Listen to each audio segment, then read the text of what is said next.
Tonight from Merrittville Speedway, it's sprint cars and stock cars right here on GeForce TV. For the honor, for the glory, horsepower and steel unite. These are the Knights of Thunder. This season, the Knights of Thunder 360 Sprint Car Series will conquer dirt tracks across the land. On every battlefield, there is a winner. To the bravest and the fastest go all the spoils. See the heroics, feel the power, hear the thunder. The Knights of Thunder 360 Sprint Car Series. Let the battle begin.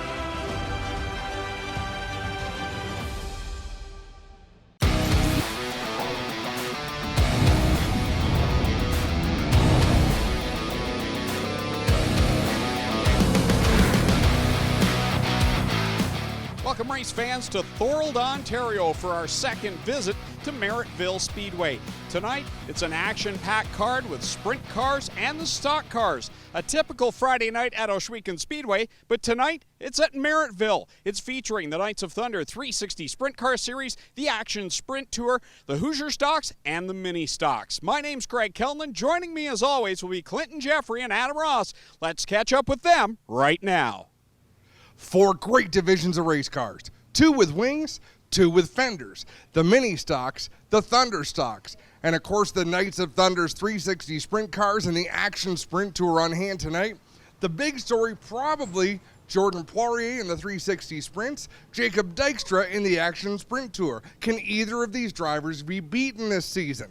It has been unbelievable to watch the domination by Jordan Poirier and by Jacob Dykstra. They've been exciting races. The wins haven't come easily, but they've made it to the front when it mattered. Tonight at Merrittville Speedway, it is a small third-mile racetrack. There's going to be a lot of traffic because there are a ton of cars. As for the fender divisions, some of the teams are treating this as though it's an Ohsweken event. Friday night, we're going to see a few drivers that haven't been out in over a full season. It's been 2019 the last time some of them will have competed. Is the action going to transfer? I have a feeling it will. The action is always exciting here at Merrittville Speedway. It's going to be a wild night. Track prep's going on here, but we're at Merrittville on a Friday instead of Ohsweken. Well, why? Well, this was a chance to make up some races for these sprint car teams, mini stock and street stock crews that kind of got left aside with COVID starting late and Ohsweken being closed for the season. We've got the Pinty's Knights of Thunder and the Pinty's Action Sprint Tour here tonight, so those are both tour races for the sprint car classes, and we've seen some amazing action with them in the past couple weeks. We've also got the Hoosier stocks and mini stocks here, and we're expecting a great show. Track is going to be amazing, as it always is here at Merrittville. We're happy to work with our staff. Stick around. We've got a fantastic night coming up here live from Merrittville Speedway. When we return, the action heats up at Merrittville Speedway here on GeForce TV.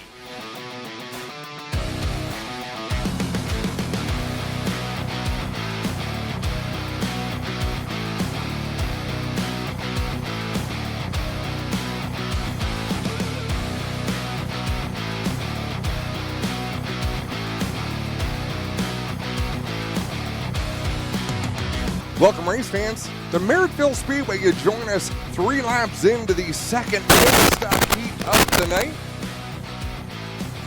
Sorry, Jonathan, had to cut you off there for a moment. Jonathan Howe, the track announcer, working with us here tonight. I'm Adam Ross, Greg Callan, of course, and Clinton Jeffrey trackside. Take it away once again. Great start. It's a great start for Cuse, who gets away in that 7B from the pole position. Moulton's made his way up to 4th, and now here he comes for the lead as they work up off of turn number 4. Moulton at the stripe, maybe got Cuse, but they are still door to door as they work down into 1 and 2. Looks like Cuse is having a tough time getting that car to turn. It makes plenty of grip, plenty of bite coming off the turn, but from the entry right here until the exit of turn 4, that thing doesn't want to turn. Here comes Kenny Hare as well, who's up to 3rd. Hare went for a wild ride through Merrittville turn 3 and 4 just a couple weeks ago, flipping multiple times after he caught an edge on what was a very sticky racetrack. And it can get that way too, right? You get a cushion built up.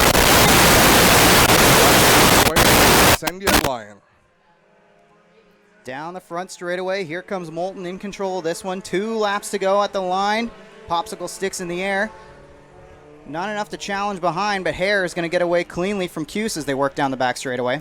Yeah, I don't think there'll be any catching Moulton in this one, as it'll be white flag out of turn 4. Moulton pitches it off the corner, white flag in the air, and he is out by almost half a straightaway in this one. Moulton in control, works down into 1 and 2. No problems in his mirror. Just has to worry about what's happening up front. One more time through 3 and 4. Hare comfortably in second, then Cuse. 71. Checkers are in the air. Jay Moulton will win heat number 2 of the Glow and Go Tanning 4-cylinders over Kenny Hare, Braden Cuse, Austin Worstrow, and Courtney Kokorick. Rounds out your top 5. And how about the starting lineup for heat number 3 here? Let's have a look. Ray Sorenzi on pole in the 71C alongside John Lubeck in the 14L. Clinton Barrick in the 09 will start third alongside of in the 96T. Mike Giberson is in the 11 starting 5th. And Mark Bazwin in the 21X rounds out the field.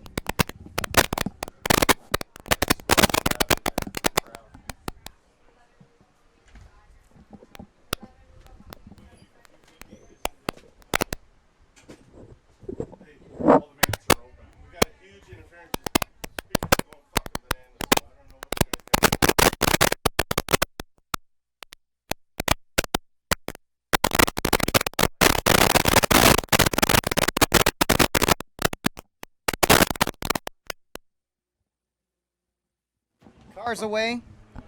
John Lubeck out to the lead early in this one, and here comes Tyler LaFontaine in the 96T. LaFontaine to the inside of Lubeck. And then the 21X trying to make a way up from the outside of the final row, side by side for the lead, down into 1.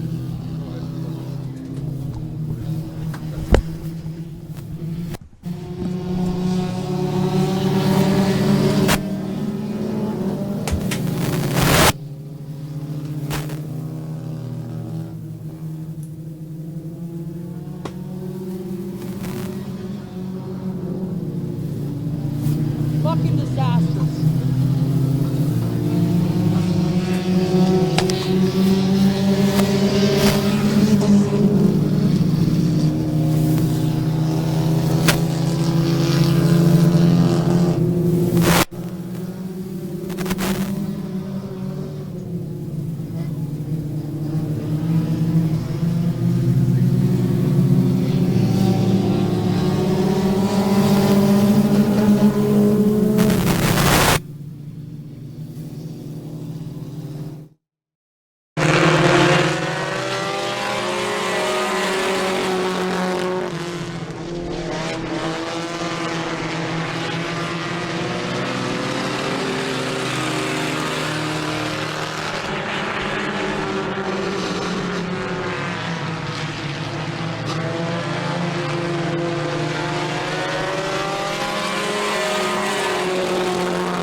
Quinty's Knights of Thunder 360 Sprint Car Series on the track for the first time tonight. Their second tour here to Merrittville Speedway in 2021. Glad you could join us. Again, Craig Kelly along with Adam Ross. We apologize for the current PA issues that we're having for the live crowd. We'll get those bugs worked out for you, but fine field of 360 Sprint Cars here tonight. And so far this year, Adam, 3 races in the books, and everyone's chasing Jordan Poirier. Yeah, they've seen a lot of the tail wing in that 28 machine, and Poirier's trips from La Belle Province have been well worth it, Greg. Undefeated. Well, he's got a trio of those fancy trophies that they hand out at the end of the night, and he's got those swords, I'm sure, hung back at home in the shop. And he's looking for a fourth one here tonight as the first heat will get pushed off of corner number 4. And Jim Newton leads the way in the 14H, the Glenn Stiers Racing Enrium Dynamics number 14H. His teammate directly behind him, that's Aaron Turkey in the Ohsweken Speedway number 68. He's out of Six Nations, Ontario. And there we see Jordan Poirier in the 28 St. Matthew de Beloeil, Quebec, in the four-season forming mega pumping number 28. One of his closest rivals so far in this season is the Petro Plus Burger Barn. Oval 1, number 13, is Corey Turner, Corey of Tilsonburg, Ontario. And also out there, we've got the 84. That is Tyler Rand out of Picton, the Terry's Taxi, Elbrook Excavating 84. And then we've also got the number 90 of Travis Cunningham, who had a fantastic run at Humberstone Speedway last weekend. And he's looking to back that up again here tonight. And Travis hailing out of Grimsby in the Bowens Automotive Image Factor number 90. You know, Greg, it's funny. We were having a conversation just before the races started tonight about what kind of a racetrack you prefer, what kind of a racetrack I prefer. There's people that like a big track where you can really wind things up. Sorry, Jonathan, I should have included you as well in the conversation. I love this type of racetrack where everything is right, tight, close together. The thing about this racetrack, and in particular one driver in the field, Jordan Poirier, I haven't been here at Merrittville Speedway too long, but anytime Poirier makes the trip down here, you know he is a threat to win, and I always circle that 28 as one to watch.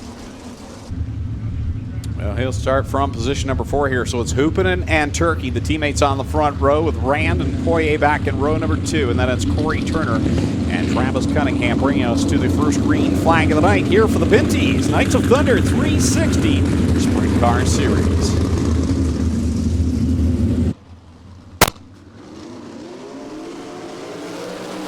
Green flag flies there off into turn number 1. Hoopinen sails it in there. Sprint cars look even faster when they follow the mini stocks. I'm just saying. Jim Hoopinen in the Red Rocket out in front. He'll lead lap number 1. Tyler Rand goes up on the front right and does a reverse bicycle there. Things got a little snug there for Tyler Rand in the 84. He's able to gather it back in at the front, though. It is all Hoopinen driving away from Aaron Turkey and Jordan Poirier, who runs third. Aaron Turkey, he had a win here last year in the season where there wasn't really a tour, there wasn't weekly racing, but Aaron picked up a 360 sprint car win, his first ever last year right here at Merrittville Speedway, so I'd count on him to be a threat here tonight. Hoopinen looking real smooth in that 14. He's so much fun to watch. He just tears up. Look at that. Smooth, inside, outside, through 3 and 4. Great job down into 1 and 2 as well. Turkey doing all he can to keep up, but Hoopinen starting to stretch things out. Yeah, Hoopinen feeling good right now. As we said, a bit heavier racetrack. Things will be different come feature time later on, but he's a superhero at the moment. Driving away from Aaron Turkey, almost a straightaway lead for the number 14 Ohsweken Speedway car. Time by, it'll be 2 laps left to go. No, it will not be 2 laps left to go. Are we doing 10 laps tonight? No, 8 laps are on the scorecard here, so this time. Math was never Kyle McKenzie's thing. Well, that's not Kyle McKenzie. Oh, is that Cameron? That's Cameron up there on the stands tonight, and the scoreboard says lap number 7, so yes, there we go. The white flag is out. And coming to the checkered flag, the Red Rocket. Jim Hoopinen will pick up heat race number 1 and get the win. Here comes the battle for second. To the inside goes Poirier, but Turkey will get the spot over Poirier. Then it's Corey Turner 4th, 5th at the line, Travis Cunningham, and Tyler Rand will finish in the 6th spot. So the 2-time Ohsweken Speedway champion will pick up the win in heat race number 1. Another thing we did before the races, Greg, both of us had to step out of the booth at one point, and we realized what we miss from these sprint car races. We don't get to smell the methanol like you do when you're out in the grandstands. Man, these cars smell good. It's not as cool as smelling you, I'll tell you that much. Well, you know. This is a new experience for me, being between 2 legends, but the smell itself is almost a little legendary in this kind of tight Merrittville Speedway booth we've got up here. We operate in close quarters. Legends in our own mind. All right, heat race number 2. Lining up there in corners 3 and 4, DJ Christie out of Beachville in the Castrol Edge DeGroot Chevrolet number 5. He's first in line there. Kevin Paul's in the 46. He hails out of St. Catharines in the Jason Enterprises Bodyline Auto Recyclers ride. Sean Evans back there in the red and white 87, sponsored by Instapanels this year, along with Styes Tree Service. He's from Scotland, Ontario. Scott Burke lines up in the 9B. He's from Charing Cross in the ERW Contracting, Southern Ontario Motor Speedway, number 9B. Also out there is Dan Nanakoke Hodge in the Nitro 54 Variety, Creative Edge Graphics and Designs, number 15. He's from Six Nations. And Holly Porter in the Ohsweken Speedway Racehorse, car number 1 out of Delhi, Ontario.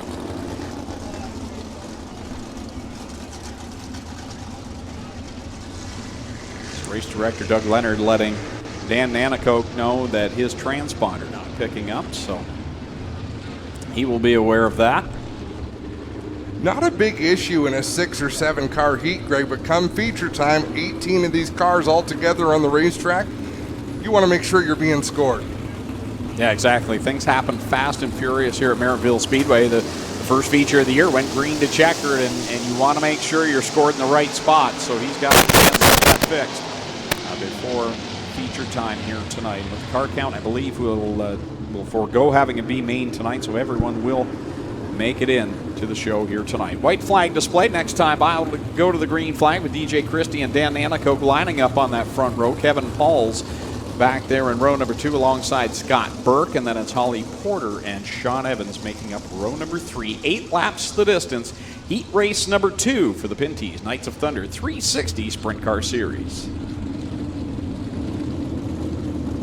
DJ Christie suffered a wild ride at Humberstone last week, a visit to the hospital to get himself checked over, but he's back strapped in, ready to do battle here tonight. Come to the green flag. On the fun pedal goes DJ Christie. Gets a great launch off of corner number 4. Contact between Scott Burke and Sean Evans. They both get the ships righted, and here comes Holly Porter. She takes advantage of that into 3rd. Evans wasting no time trying to catch back up after that contact down into 1-2 on the first lap. He's already up to 4th now, making passes on the outside, and down the back straightaway he goes. I've never seen contact between sprint cars entering turn number 1 here at Merrittville end very well. That was about as nice an ending as you can have as Sean Evans gives it all back, gets up over the banking, loses a lot of ground. This is the first time you've seen Merrittville Speedway. That is where the moat is. Starts off a corner number 4 and runs down the front stretch. Sean Evans found it there, and he's trying to make up ground now on Scott Burke there in 5th. Car I'm watching right now, Dan Nanakoke, trying to find some speed on that outside, but you have to be careful not to wash out up on that high side of turn 4, just like Evans did. And as I say that, here comes Evans going down and almost into the moat once again up off of 4. I give him an A for effort. Sean Evans is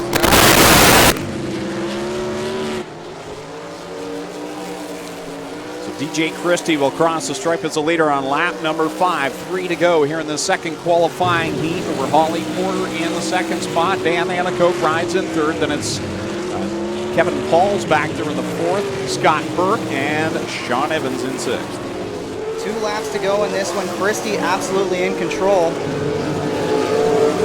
Kevin Paul's having a good run out there in that 4th spot. I mean, Sean Evans trying like crazy to make a pass. He'll pass Scott Burke there in turn number 2. Burke's not done. He'll fight back to the inside.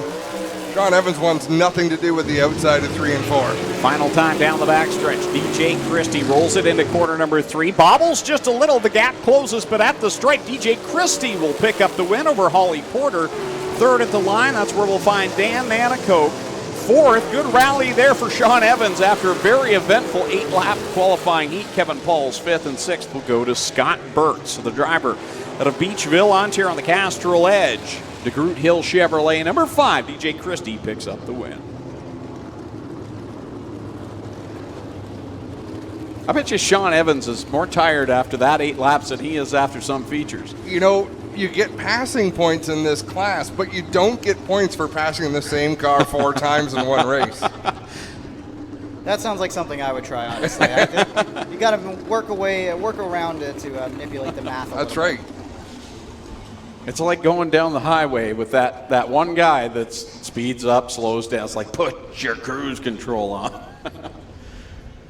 Third heat coming out onto the track, the final one of the night for the Pinties. Knights of Thunder 360 Sprint Car Series. Josh Hansen first to join us on the surface here in the Julie Swayze Remax. Janney Recovery, number 88H. He's out of Beamsville. Alongside of him is where we'll find the 70 of Bailey Hurd. He's from Niagara Falls, Ontario, on the Signal 88 Security EMS Towing, number 70. Back there behind them, the driver who turned a lot of heads last year, driving Dan Anacoke's number 15. Now he's in Steve Lyons' number 9, and that's his full-time ride as Steve has moved on to Asphalt Modifieds. So it's Liam Martin out of Bimbrook in the Nitro 54 Creative Edge Designs and Graphics car number 9. Lining up behind them in the Insta Insulation Best Way Betting 01K, that is Mikey Krutchka. And if you'll recall, his last time here ended in some disaster on the front stretch, so he's looking for redemption here tonight. Behind him, the driver to Dunville, the Kingpin Farms Burger Barn, Aiken Motors, number 91, that is Ryan Turner. And his father will join him back in that back row in the 11T, the Charlie B. Honey, and the Pyatt Spring Alignment car number 11 of Jamie Turner. He's out of Caister Center, Ontario. Dave McKnight rolling onto the racetrack. Greg, am I crazy, or has Dave McKnight only run crate races so far this year? No, he's run some 360s as well, and he did that last year. So he's just firing his crate. Well, guys, just want to jump in here and mention that Brad Booker, one of our fans in the stands, came up to me, former racer himself, said, hey, I want to give $100 bonus to the 6th place guy. It's my favorite number. So thanks, Brad Booker, for the extra $600.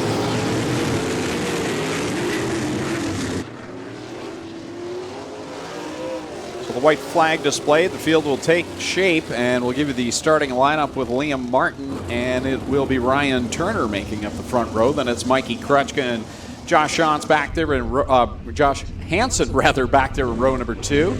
Josh Shantz is a long ways from here right now, working down with a NASCAR team down in the States. I think he's with Colleague Racing now. Is where Josh Shantz is. Jamie Turner, Bailey Hurd back there in row number 3 as we come to the green flag of the Pinties Knights of Thunder 360 Sprint Car Series Heat Race number 3.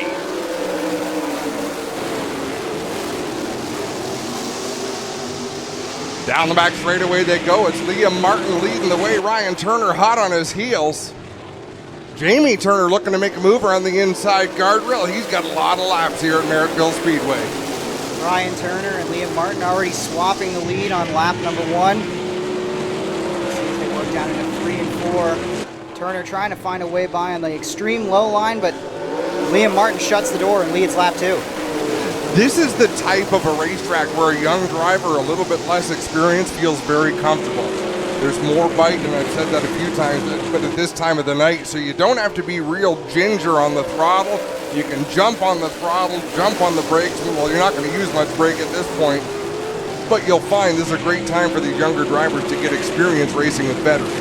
Liam Martin, from the first time he got behind the wheel of a 360, will make that even a crate sprint car. He just attacks the track. He doesn't sit back and try and figure it out. The first time out, he was right on it, hard on the pedal, and here he is duking it out with one of the veterans in Ryan Turner, side by side off of corner number 4. Liam Martin on the bottom, Turner on the outside leads the lap. Look at Turner fight back. Oh, as Martin, he nearly lost it as they worked down into 1 and 2, and that is going to allow Turner to get away with a few car lengths of a gap. Flat left front. Yep. Problem for Martin as he slows through 3 and 4. We'll see if we can stay green. He hit the guardrail pretty hard going into turn number 1 on the inside. I was surprised it didn't spin the car around. It did flatten that left front tire. Checkered flag coming out. No, making the white flag this time by for Ryan Turner. One more trip around. Josh Hansen sitting in second. Jamie Turner third. Then it's Bailey Hurd back there in that 4th spot. Lost Mikey Krutchka and all the kerfuffle out there. Checkers out. Ryan Turner picks up the win over Josh Hansen. And it's Jamie Turner and Bailey Hurd crossing the line in 4th. 5th, I believe, will go to Liam Martin. And then Mikey Krutchka credited with the 6th position. Didn't see what happened to him that sent him off. But nonetheless, that concludes heat race number 3 as Ryan Turner out of Dunville, Ontario takes the win of the Kingpin Farms Burger Barn Aiken Motors number 91. Hoosier stocks up next here at Merrittville Speedway. Rob General is supposed to lead him out on pole in this one alongside of Jim Lampman from Caister Centre, Ontario in the 28. And then it's young Donnie Lampman from Caister Centre as well in the 28D starting third. Dave Small will roll off fourth in the 7X from Port Colborne, Ontario. Then it's Ryan Beagle in the 84 RK. Adam Plazik, who had some problems in hot laps. We'll see if he makes the show. Scheduled to roll off sixth in the 41. Mark Fawcett in the 32 had a strong run last Saturday night here at Merrittville Speedway. He drives the 32. Kyle Wirt from Ancaster, Ontario was scheduled to start 8th, in the 19.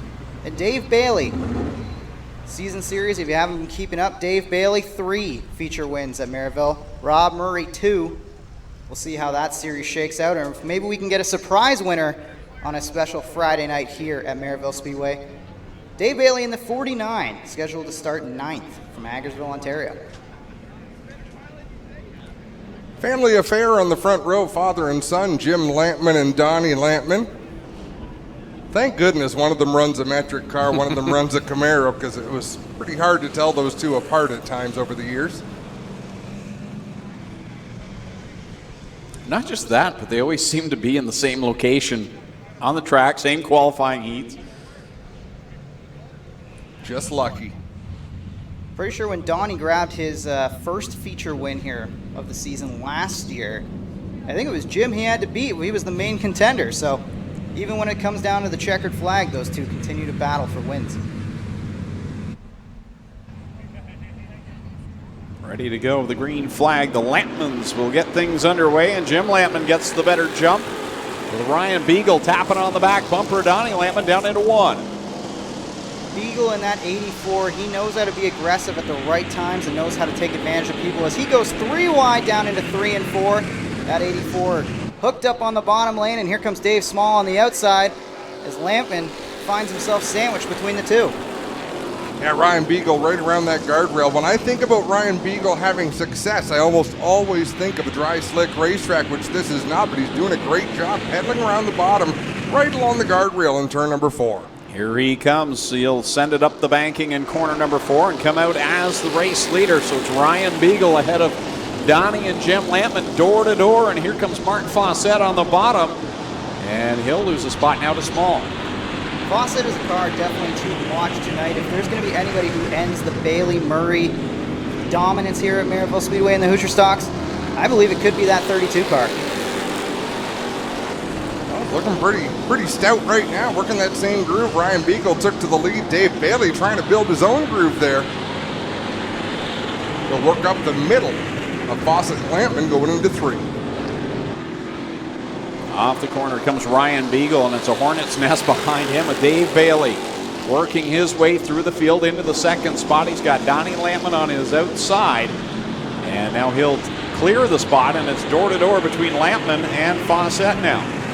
No shortage of side-by-side and even 3 wide, sometimes even 4 wide racing in the Hoosier stocks here at Merrittville Speedway. But things starting to settle out as the top 3 single file now with Bailey closing in on the back of that 84. See if he's got enough time to run down Beagle and get by for the lead. Single file for the most part down the straightaway. They get to the corner. Everybody has a slightly different variation of the line they run through the turn.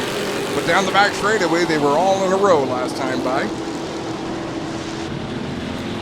Going by the stripe this time by will be the white flag being displayed for Ryan Beagle, and objects in his mirror are appearing closer and closer every lap as Dave Bailey's right there on his back bumper. 1 lap left to go. It's always the case with Dave Bailey. He starts at the back, and next thing you know, he's right there.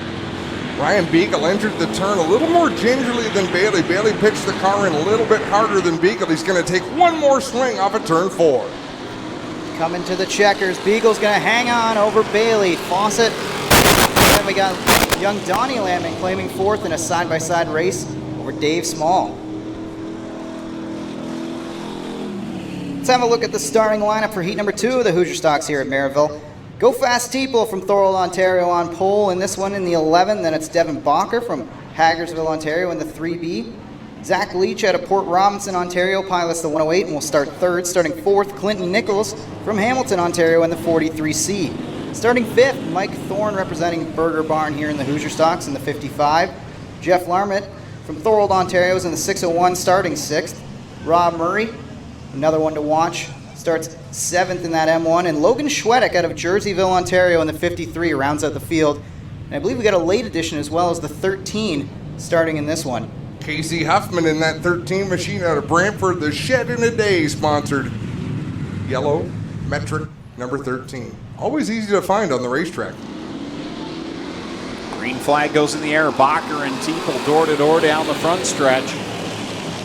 And on the hop, Teeple, well, had a good run into the corner, but it's Bacher that gets a run down the backstretch. Teeple gets a little sideways and now opens it up for Nichols on the outside line. Bubba, as his friends call him, Clinton Nichols, the Hamilton Hot Shoe, as he wants you to refer to him. Well, he's one win away from me calling him the Hamilton Hot Shoe. He's trying to change that tonight as he is out front early in this one, but don't look now. Here comes Rob Murray in the M1 on the outside of Teeple, looking for second and maybe more as they pedal down the front straightaway underneath the Tim Hortons finish line. Out in front, it's Nichols right now, your leader, with Murray in that second spot. If you joined us on G-Force TV back earlier in the year, Rob Murray picked up the feature win that night, and here he is in that second position. Logan Schwedick right behind him in the 53. Clinton Nichols, that car's really rolling the center of the turn nicely. He can get on the throttle and get a good launch onto the straightaway. It's not very often you see Rob Murray take a position and then someone make a move, but Rob Murray's being overtaken here by Logan Schwedick in the 53. Logan Schwedick trying to keep that 53 in front of Murray. He kind of stalled out on the exit of 4, and that's going to allow Murray to get back to the inside. Another one that could be a bit of an upset here tonight. Logan Schwedick has had a pretty solid start to the year in that 53. Greg, do we still have a lot of drivers that use the old school street stock, one hand on the wheel, one hand on the roll bar approach like Rob Murray does? There's a few, but not too many anymore. It's an art. It's just, and what it is, it's a comfort for these drivers. There's power steering in the cars, and a lot of drivers just think it feels better to work with one hand. And it is an older school kind of thing. I think you'll find most of the younger drivers like two hands around 10 and 2. The most impressive I used to watch was Pierre Dagenet used to do it, and he's a trucker, and he would have the one hand up and the other up on the side panel there in the cockpit of the modified, to me, I think it'd be a little bit harder at the high speeds in a dirt modified. I can't remember who did it at Oswego Speedway on Classic Weekend. They broke their arm one night, and they ran the race with their arm actually strapped to the roll cage. Might have been Andy Brown. Someone will message me and tell me who it was.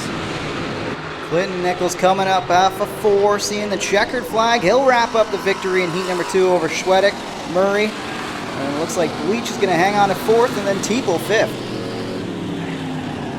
Andy Brown was also the last goalie to play in the NHL without a face mask.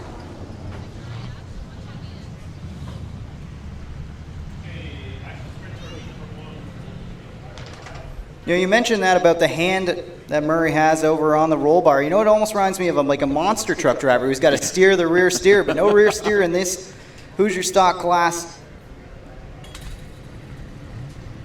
If I'm not mistaken, the reason they do it, and I don't want to say there's a lack of hand-eye coordination, but when you have both hands on, you're less coordinated. Like some people find it easy to be smoother with just one hand. Well, it makes sense. It's one more hand that you have to turn, especially if you're sawing on that wheel, really turning it back and forth to a little bit to the right, a little bit to the left as you work through the corners. Heat race number 1 lining up on the track for the Action Sprint Tour presented by Pinty's. First car out onto the racetrack is car number 74, and that is Rob Neely out of Rockwood, Ontario, in the Radio Shuttle Neely Auto number 74. Lining up beside him in car number 14T out of Springvale, the Enrium Dynamics Tim's Tire 14T is Noel Teal. Back there in the 3S machine, out of Mosley, Ontario, the CarStar Brantford Bobcat of Brantford 3S, that is Austin Rose. And the outside of him from Thamesford, Ontario, the Oakwood Transport AV Utility 14 is Larry Gledhill. And lining up behind him is car number 7, also out of Thamesford, the Oakwood Transport Fast Track Performance 7 is Eric Gledhill. And to his outside in car number 38. Hailing out of Six Nations in the True North.bet Nitro 54 variety, number 38 is Derek Miller.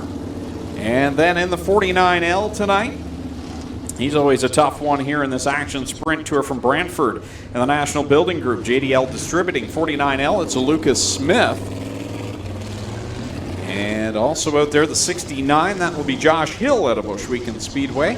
Out of Ohsweken, Ontario, rather, a regular at Ohsweken Speedway on Friday nights.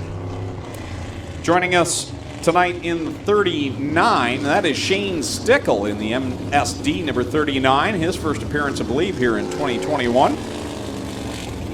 And then getting the push off and having a hard time getting that car started. The 77E, the original Traders Energy. Bickles Hardware and Supply, number 77E. That is Eric Van Every. And that car looks like it's going to fire now. Joshua Hill, generally there is no stickers on that race car with the exception of the number 69. He's got Every Child Matters on the right side of the hood of that race car tonight. I would imagine it'll stay there for the rest of this season, but can't stress enough the importance of that cause, that mission. Every child matters.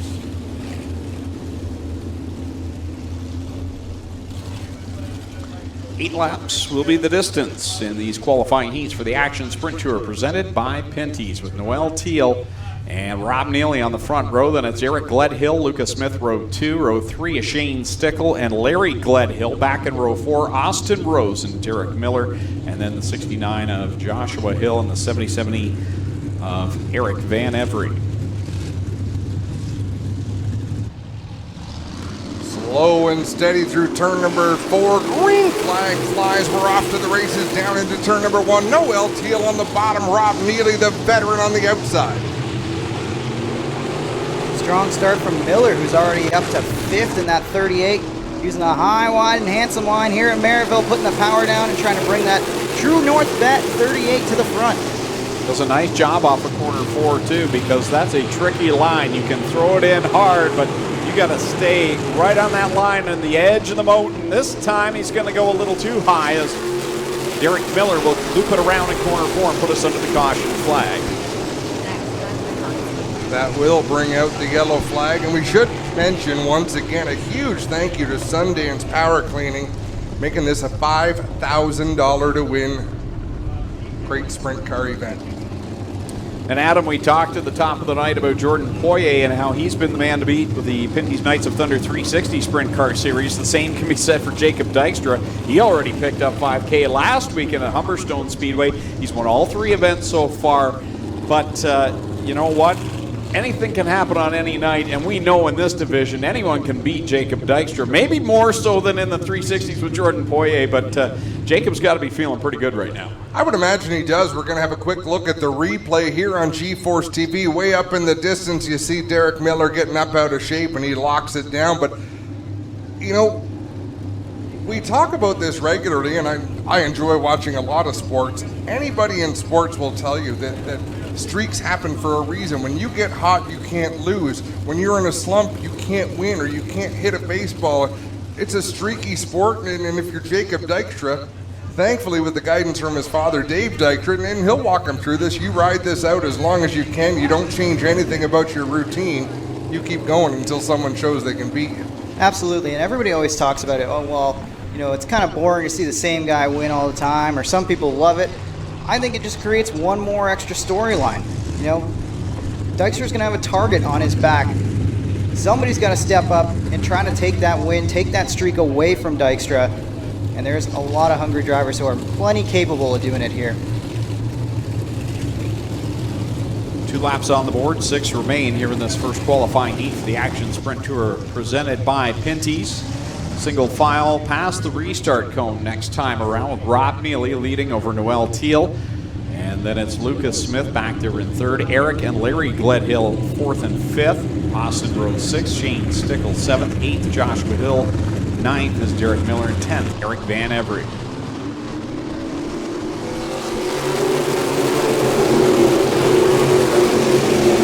Green flag back in the air, that 49 trying to find a way past Teal. Will do so. Strong run from Smith as he looks to the inside for the lead. Trying to put the power down, can't quite get alongside as they work down into 1-2. He got the power down fairly well, but Neely had found the cushion. Now Lucas Smith goes upstairs, misses the cushion a little bit, gets off the banking, loses a whole lot of ground. He's got to regroup one more time. 4 laps in, 4 to go. This time across the stripe for Rob Neely. Out in front since the drop of the green flag. Lucas Smith will gain a lot of ground there in 1 and 2 that time. Smith puts the power down out of 2, but he kind of washes up the racetrack, and that stalls him out. We'll see what he can do up off of 4. That time, much closer to Neely, trying to set him up as they work down into 1 and 2. As the bite wears off in a racetrack, it'll wear off from the extreme exit in. So there's still good grip in the middle of the turn. You'll see Lucas Smith being more aggressive, but then he gets right here where he's got to put the power down. And because so many cars have been out there putting the rubber to the racetrack, it's losing some of that grip. He gets alongside Rob Neely. Now they're drag racing down the backstretch. Good wheel-to-wheel battle down into corner number 3. Smith, well, caution flag will come out. And it was Rob Neely by a nose last time at the stripe. Well, Teal comes to a stop up in corner number 2, and that puts us under the caution flag. 2 laps left to go. She almost won her heat race last Friday night at Humberstone. She just did a phenomenal job. Lost the lead on the last lap, but she's come a long way. She's having a strong run. I think she may have just went around on her own as I was watching that out of the corner of my eye. Just got up a little too hot. We'll get a little bit of a replay here hopefully soon and see exactly what happened to that 14. I want to see what Rob Neely has learned by Lucas Smith actually passing him out there. Neely had been easing his way into the turns where Lucas Smith had been absolutely charging the corners. Does Neely charge in a little bit harder this time? Or does he keep doing what he's been doing?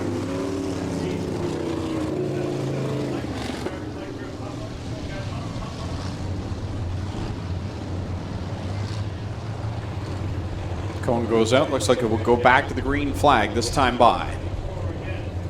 Run away! Run away! Rob Neely drops the hammer off of corner number 4. Wayne Green past the restart cone. Here comes Lucas Smith trying the outside. Now looks down to the bottom side of the backstretch. Neely and Smith. Oh, they touch! A little bit of contact there. Both drivers do a nice job to keep control of their race cars. Lucas Smith falls back to 3rd. Rob Neely still with the lead with the white flag out, but look at Lucas Smith go. Found a way to put the power down on the outside. Great run through 3 and 4th, coming to the checkers. Lucas Smith's gonna hang on and steal it on the last lap. What a move by Gledhill to take 2nd in that one. 3rd goes to Rob Neely. Then it was Austin Rose who did a really nice job. Shot up there into the battle for the win at the last moment. He finishes in 4th, and then I believe it was Josh Hill in the 5th spot. 6th will go to Derek Miller. 7th, Larry Gledhill. 8th, Noel Teal. 9th, Shane Stickle. And 10th, Eric Van Every. I'm gonna have to ask Lucas Smith one of these days. We look at a replay of the contact the lap before. I have a feeling he would tell us he was mad at himself for that contact, and that's how he came and won the race, because he was a man on a mission, that white flag, and you wonder, I don't think he would be mad at Rob Neely for that because he's behind, but it just gives you that little extra determination to go out and really bring it home. He just sends it. Did not lift nearly at all and was able to keep up the momentum, and that was the winning move.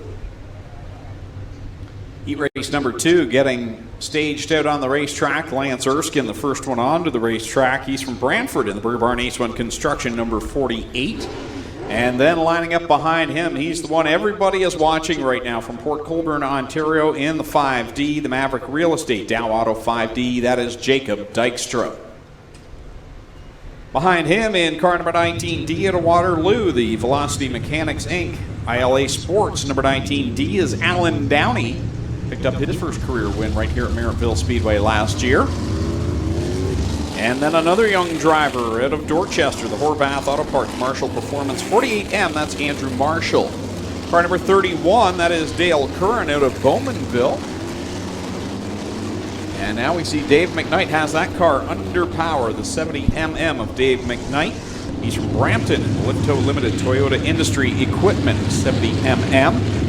Former 360 driver back there in that orange number 45, the Vipond, Eller Karn. Three Bridges Auto, number 45, that is Curtis Gartley out of Thamesford. Ryan Fraser and the Beaver Builders. Neely Auto number 94. He's from Rockwood, Ontario.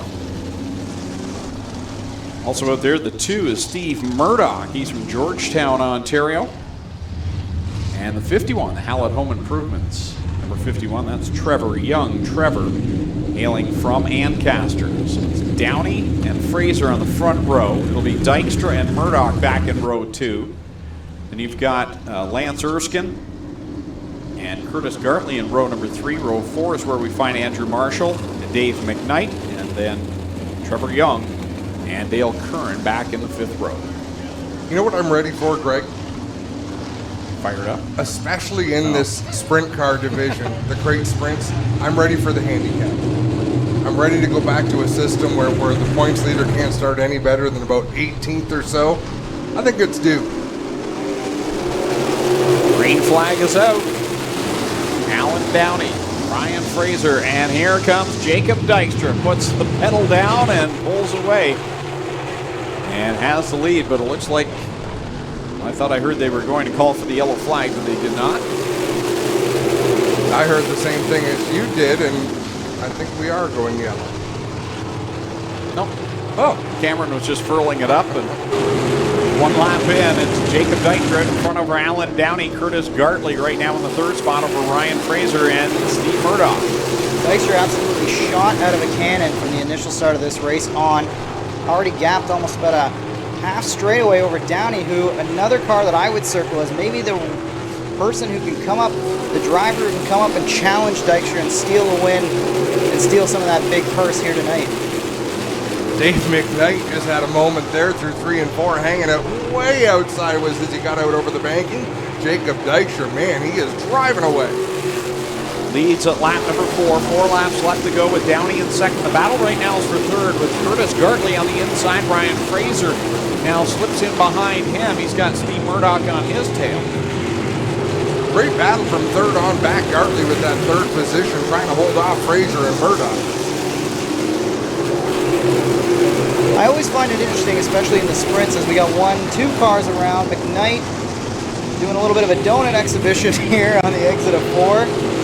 Gets it righted, and we stay green. But going back to watching Gartley as he comes down the front stretch here, I always find it especially interesting in these sprints, the guys who run the lower half of the lane down the front straightaway and how they are able to lock onto that bottom groove and not really dime in the corner. It's all about straight line grip, right? You get that left rear down in the bite. Wow, Murdoch dips into the moat very late on the front straightaway. That is an unconventional move as the checkered flag flies. Dykstra with the win. Alan Downey going to come home in the 2nd spot. 3rd to Curtis Gartley. 4th will be Fraser just ahead of Murdoch. And Curran, Young, Lance Erskine. 9th will go to Andrew Marshall and 10th to Dave McKnight. Jacob Dykstra continues the march.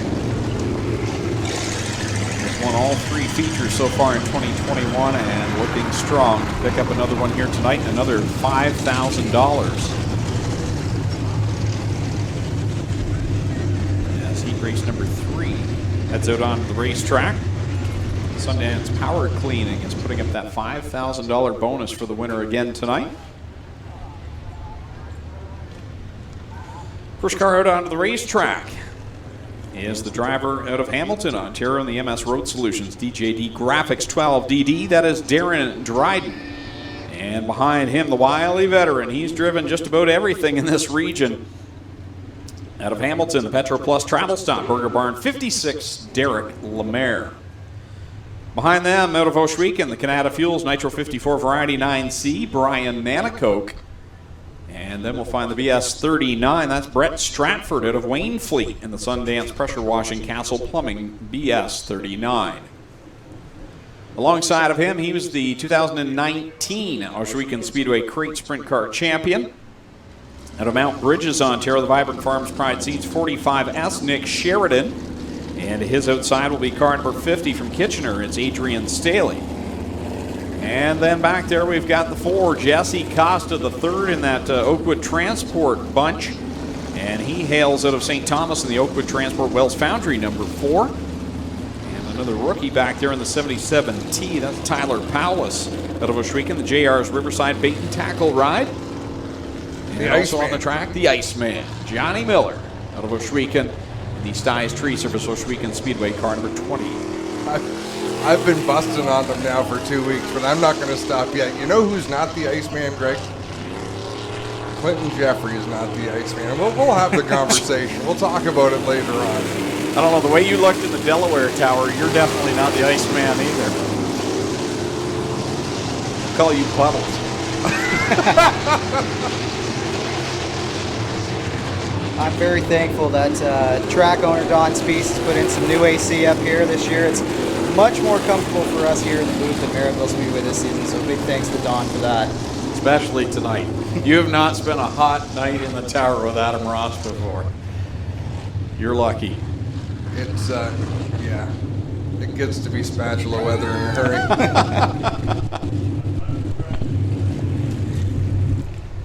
White flag being displayed this time by with Johnny Miller and Jesse Costa making up row number 1. Then it's Derek Lemaire, Brett Stratford back there in row number 2. Row 3, Tyler Powlis and Nick Sheridan. Brian Namakoke, Adrian Staley back in row 4. And then Darren Dryden will start in the final row. I'll tell you right now, keep an eye on him in this qualifying heat. Great battle last year between Darren Dryden and Alan Downey right here at Merrittville Speedway. An emotional victory lane when Alan Downey took the win that night and celebrated with his father.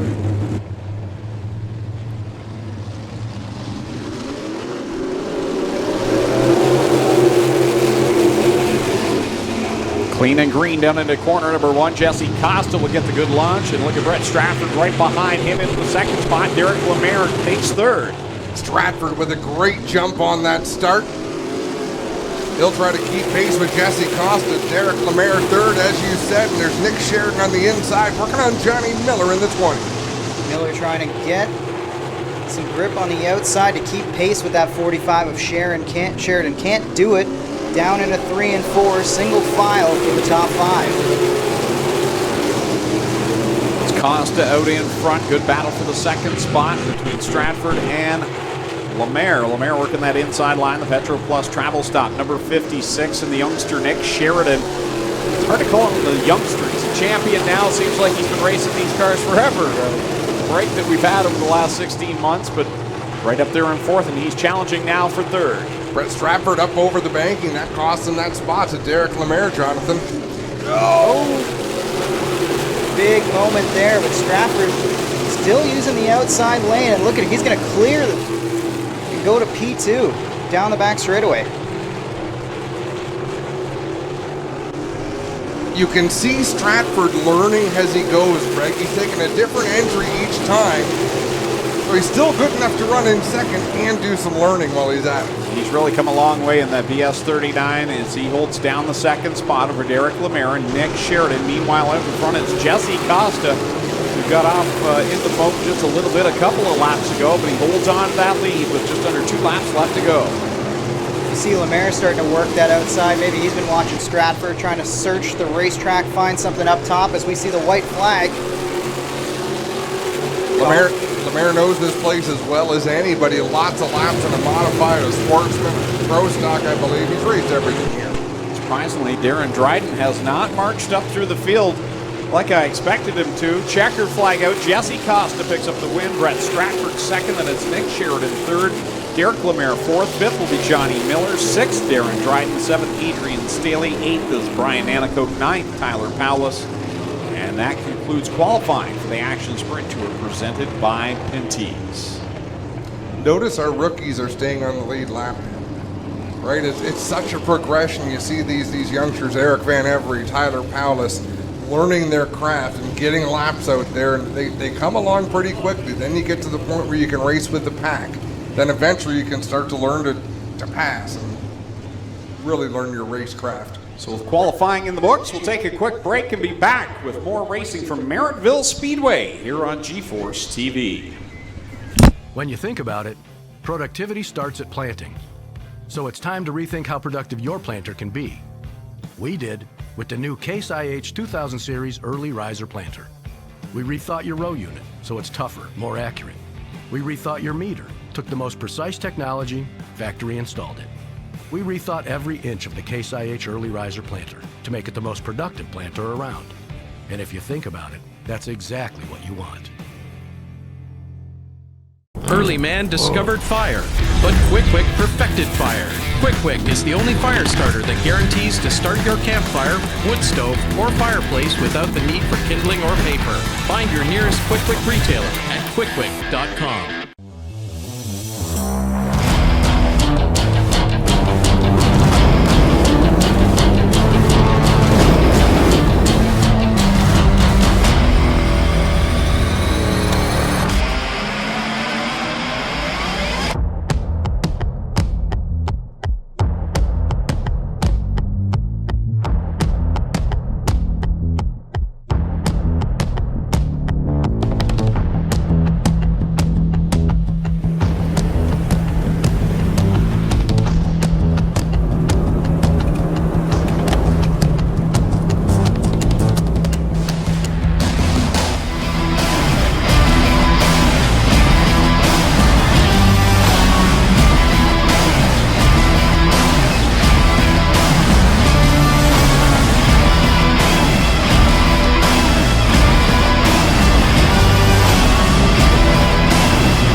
There are a lot of things in this world that are fake. Your food shouldn't be one of them. Pinty's Man Cave Ribs. Authentic food for real people. Crave the cave, friends. Pinty's Man Cave.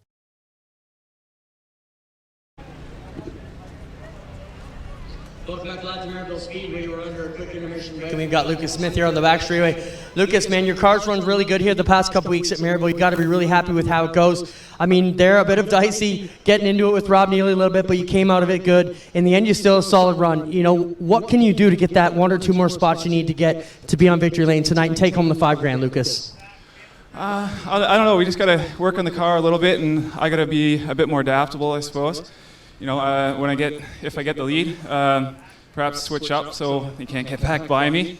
You know, I felt really bad about getting into Rob there in the heat race. It's never good to get into someone else and kind of, you don't want to get under anyone's skin, of course. Makes it a little bit harder for them to go back by them next time. But we'll see how it goes tonight. How's the track looking, Lucas? I mean, this Merrittville track is always wide. It can really slick up and give it fits. You look like you're one of the guys who can really handle that. How do you like it here at Merrittville? I really like it here at Merrittville. You know, the first time we were here, it was slick as can be. That was the slickest I've ever seen, and that was a tough adaptation. But right tonight, I just love it like this. This is exactly what I want tonight. All right, Lucas, good luck tonight as you try and take home JP, Sundance Power Cleaning, and all the $5,000 tonight, Lucas. I would love that. Lucas Smith, guys, working to get going. They're going to head back to the pits and do some final prep here, and we'll find a few more drivers to talk to. Thank you very much, Clint, and good to hear from Lucas because that was an uh-oh moment there in the qualifying heats for the Action Sprinter presented by Pinty's when the contact there with Rob Neely. So good to get that perspective from Lucas and bang on to what you said, Adam. It happens once in a while. But Lucas brought up a very good point that we didn't talk about. It also makes your competitor angry. There's a time and a place when you want to knock somebody, not as much in a sprint car, but it happens in every type of race car. And you do that to get under the skin of the person that you're driving with. It stands also to reason that you don't want to hit someone when you're not mad at them because they're still going to get mad in return.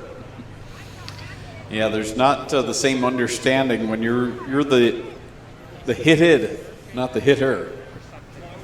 Well, guys, I got two youngsters here. I got Josh Hansen, and I also got Leah Martin and Austin Rose, but Austin decided to walk away. First up, Josh, you started your career here in go-karts. How do you like it here at Merrittville? I love it. This place is awesome. It gets slicked off top to bottom, and it always makes for great racing. When you start working through all this action you've got to get through here tonight, it doesn't look like much of a cushion. Is that going to suit your style tonight, Josh? There's a little bit there. I think we're definitely going to be two-lane racing for sure. Definitely better than last time, but there's a little bit of a cushion. I think we're definitely going to be up top tonight. I will watch for Josh Hansen tonight. He'll be taking off in the 88H. We're going to jump over here and grab Liam, too. Liam, you've got the jump up to 360s this year. You know, we've talked to you a bit last year. How's it going working for Dan and Steve? I mean, literally two of the nicest guys in the pits. I don't think it could be any problem for you, but how's it going over there? Oh, it's pretty good. We've been having an amazing year so far, moving forward, getting used to this new car. We just need to keep pushing forward. I had a tough heat this time, but start near the back of the pack and try and work our way up tonight. Yeah, we saw you catch the guardrail there and flatten your left front. Any other damage? Not at all, no. We just put a new front left on it, and we should be good. All right, we'll let you do your track walk. Liam's get over here. I'm going to grab another young rookie, Austin Rose. Austin, we haven't seen you. We've never talked to you before. Where'd you come from, man? Let the fans know. You're brand new out of the micros. Yeah, I came from the micro sprints. I raced in Tilsonburg Outlaws and Oshaweekend on Thursday nights. Trying the crate this year. We got a good team. I got to thank Nathan Ackland for the opportunity for giving me the shot, man. It's been a dream come true. I'm loving every lap I turn. This is great. I want to thank Mac DeMann. He's my crew chief tonight. He's getting me dialed in. He's an awesome teammate. He's really supportive. I appreciate everything he's doing for me, and just the rest of my guys, my dad, Jimmy. I hope Nathan's watching right now. Hey, Nate. Hope you're enjoying the show, and man, we're gonna get ready for a feature here and try to go forward. Austin, what's been the toughest adaptation between the micro sprints and these full-size 602 crate cars? Honestly, learning how to set it up. With a micro, there's no suspension, no torsion bars, nothing like that. So, you're just working on stagger and moving your right rear in and out, where here I got to learn shocks, I learn what bars I got to run, turns where to put here and there. And, you got stagger too, so it's a big thing. And it's a really stout field. The crate class is awesome. There's a lot of great drivers, and I've been getting my feet wet, and I feel like I'm picking up more speed here and there, and we're locked into the feature tonight. It feels great. Good luck, Austin Rose. Hi, Nathan, up north at the cottage, and another one of the hot shoes guys, Austin Rose, another great addition here to our field. I was thinking, with all those interviews, Adam, the future is very bright. Not just in sprint car racing, but in every division. But there's a lot of young drivers, especially with the Action Sprint Tour. The future is now. Yep. Right? Like it's insane. Over time, the crate engine brought the average age of a dirt racer down by about 10 years. And that's over 20 years ago when it was introduced. Do you remember the drivers who jumped out of go-karts and up into the sportsman class? Largely because the crate engine allowed them to do it. The Willards, the McPhersons, Mark Delario, Matty Williamson, like the list goes on and on and on. And that just keeps on going. That crate engine is an amazing, appealing factor. That it's a fixed cost for these teams.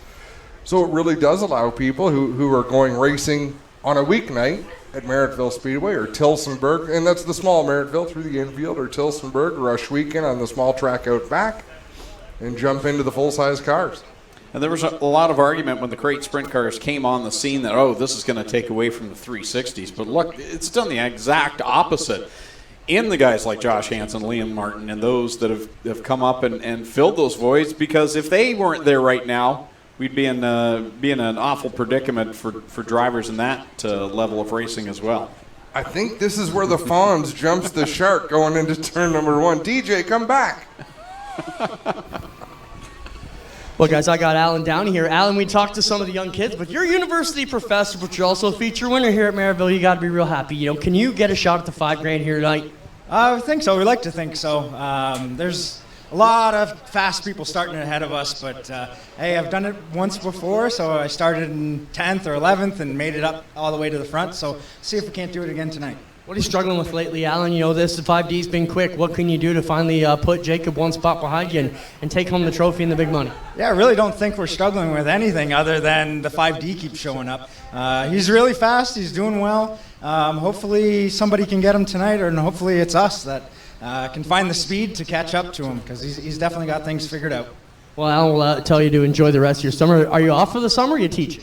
I am. I'm doing a little bit of work, but focusing on race cars for right now. Awesome, buddy. Get back there. We'll get to work. Thanks for walking all the way up here to talk to us. The other one we got here is Jim Hoopinen. Jim, you ran really good in your heat tonight. Yeah, there's some track. We'll pull that out. But home track for you, I mean, safe to say your family cut their teeth here way, way, way back. And not putting you that out there, but your brother was a little guy and your dad was here. And they were running, Sportsman Modified back then, and then moved off. And they're first guys to really jump to sprint cars in this region.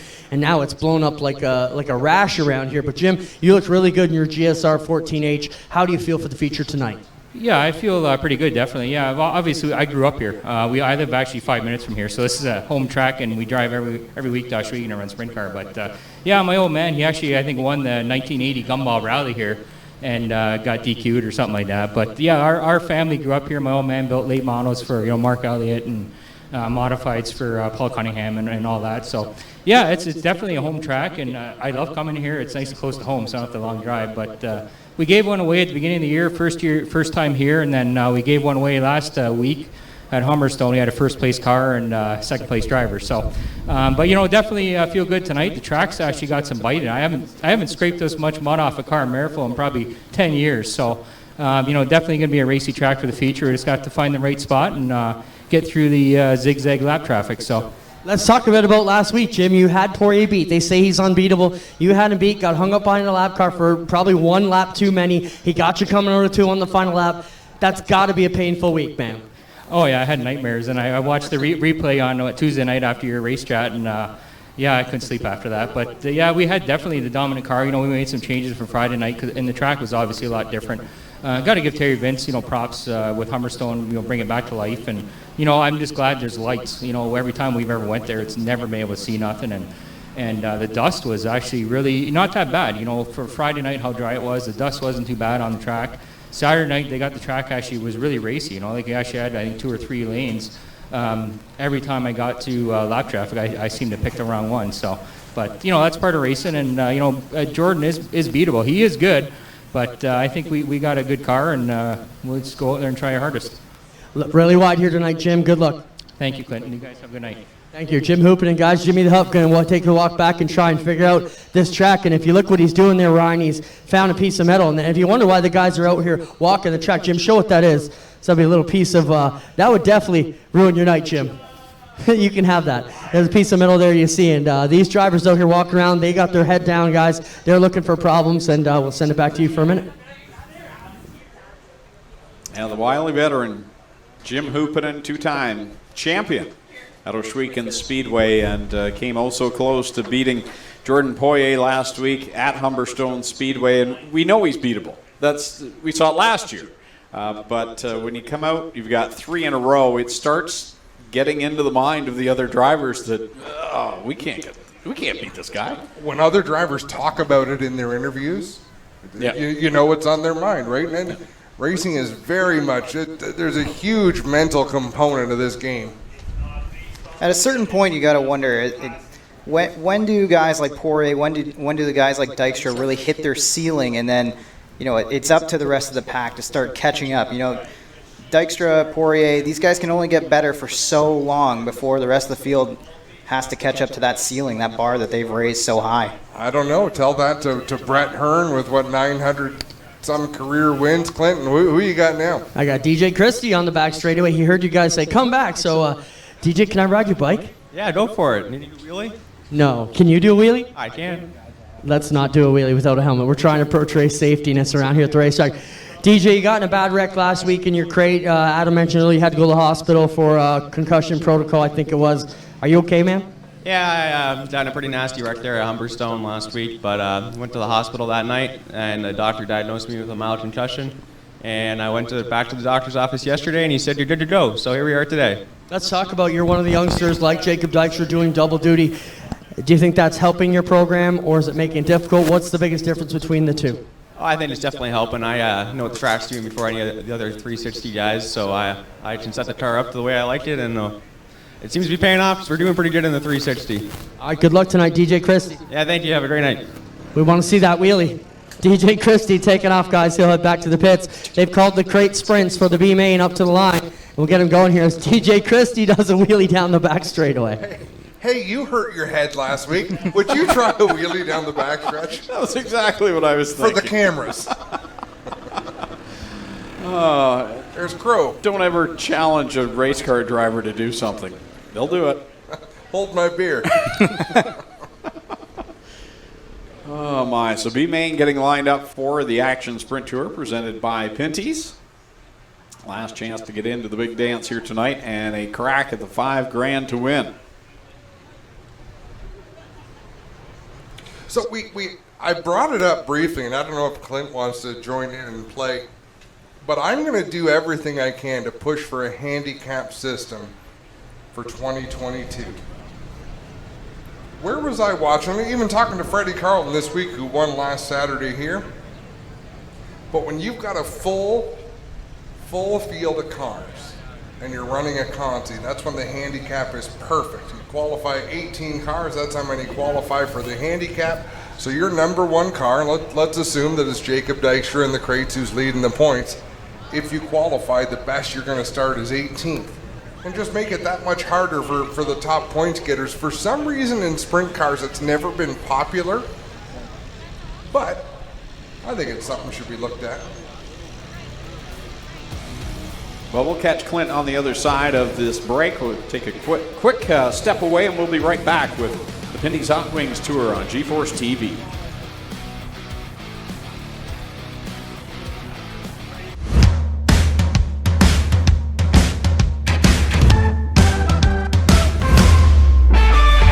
Hey guys, Jose here at Queenston Chevrolet Buick GMC in our service department. Welcome back to our Car Care series. If you are looking for quick, efficient, and quality maintenance for your vehicle's essential needs, our certified express service is here to help. Please follow me. Okay, so we're inside of our express service bay. You don't need an appointment to get your vehicle serviced here. It's an under 30-minute lube, oil, and filter change, all done by our GM certified technicians that know your vehicle inside and out. You can also get a complimentary car wash at the end of your service and get an alignment check done here in our express service bay. Okay guys, that's a wrap for episode number 2 of our Car Care series. Please visit our express service.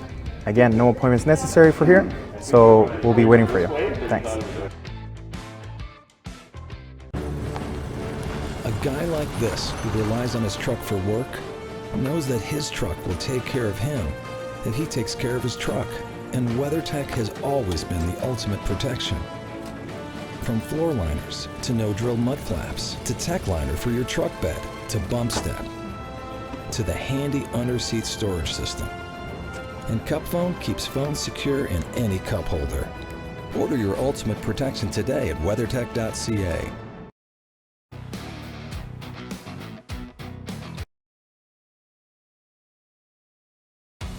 This GeForce TV broadcast is brought to you by Epic Racewear, race apparel for racers by racers. OSR, Canada's source for race car parts and consumables.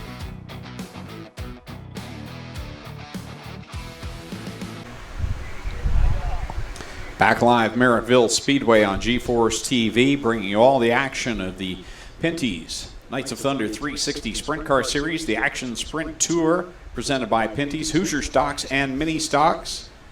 Getting ready for the B-Main last chance qualifier for the Action Sprint Tour.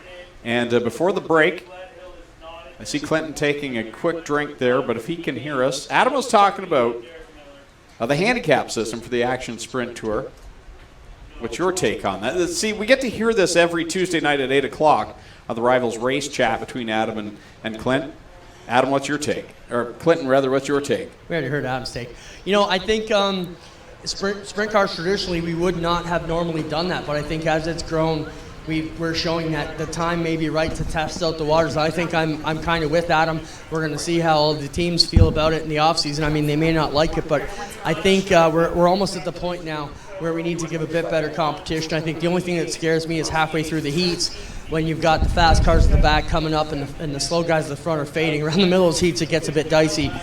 The biggest thing we've got now is with the fast cars starting at the front or close to the front, you're not having them run over the slower cars until they lap them. So it could be a bit dicey, but I think the time may be right to attempt it. You know, I think you might be surprised, and I wasn't pushing that hard until I had that conversation with Freddie Carlton.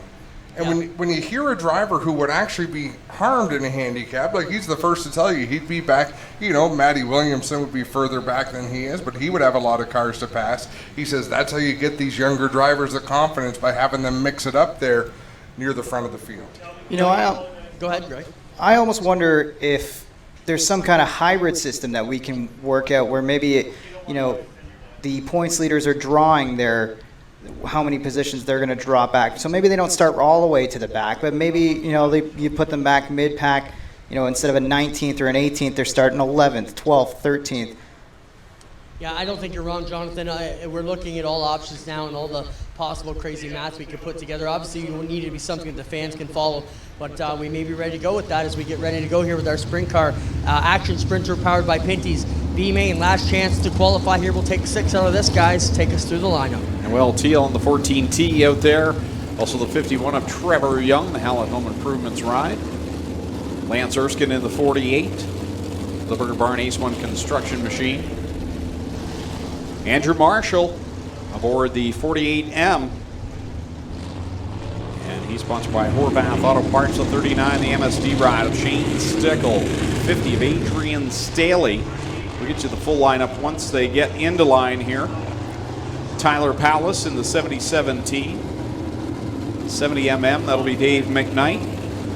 38 of Derek Miller. And 77E of Eric Van Every. Oh, we've got a moment, Greg. We've got a special happy birthday we want to wish to Evie. Birthday is actually on August 10th. They came all the way from Sunderland to take in the show tonight. So happy birthday. All the best to have August birthdays, Craig. That's all I'm saying about that.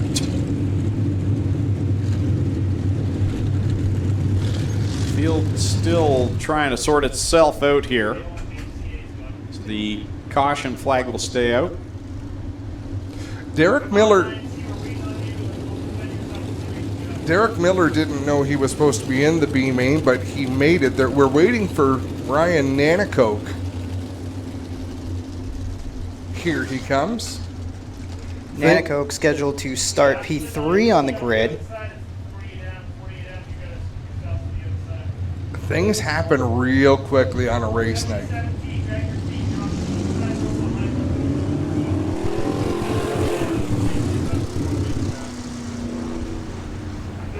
The outside, you're behind the 48 now. 9 seat to the outside. Through the miracle of one-way radios, our race director Doug Leonard can talk to each of these drivers. Thankfully, none of the drivers can talk back to the race director Doug Leonard, but as you see them moving around on the racetrack, he's giving them instructions where they need to be, where they want them lined up.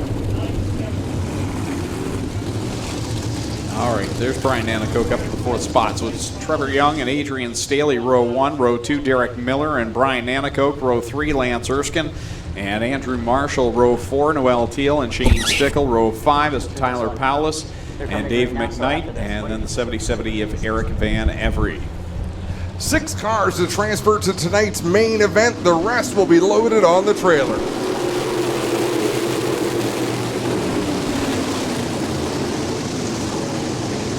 Good start from the 50. Using that outside lane to take the lead.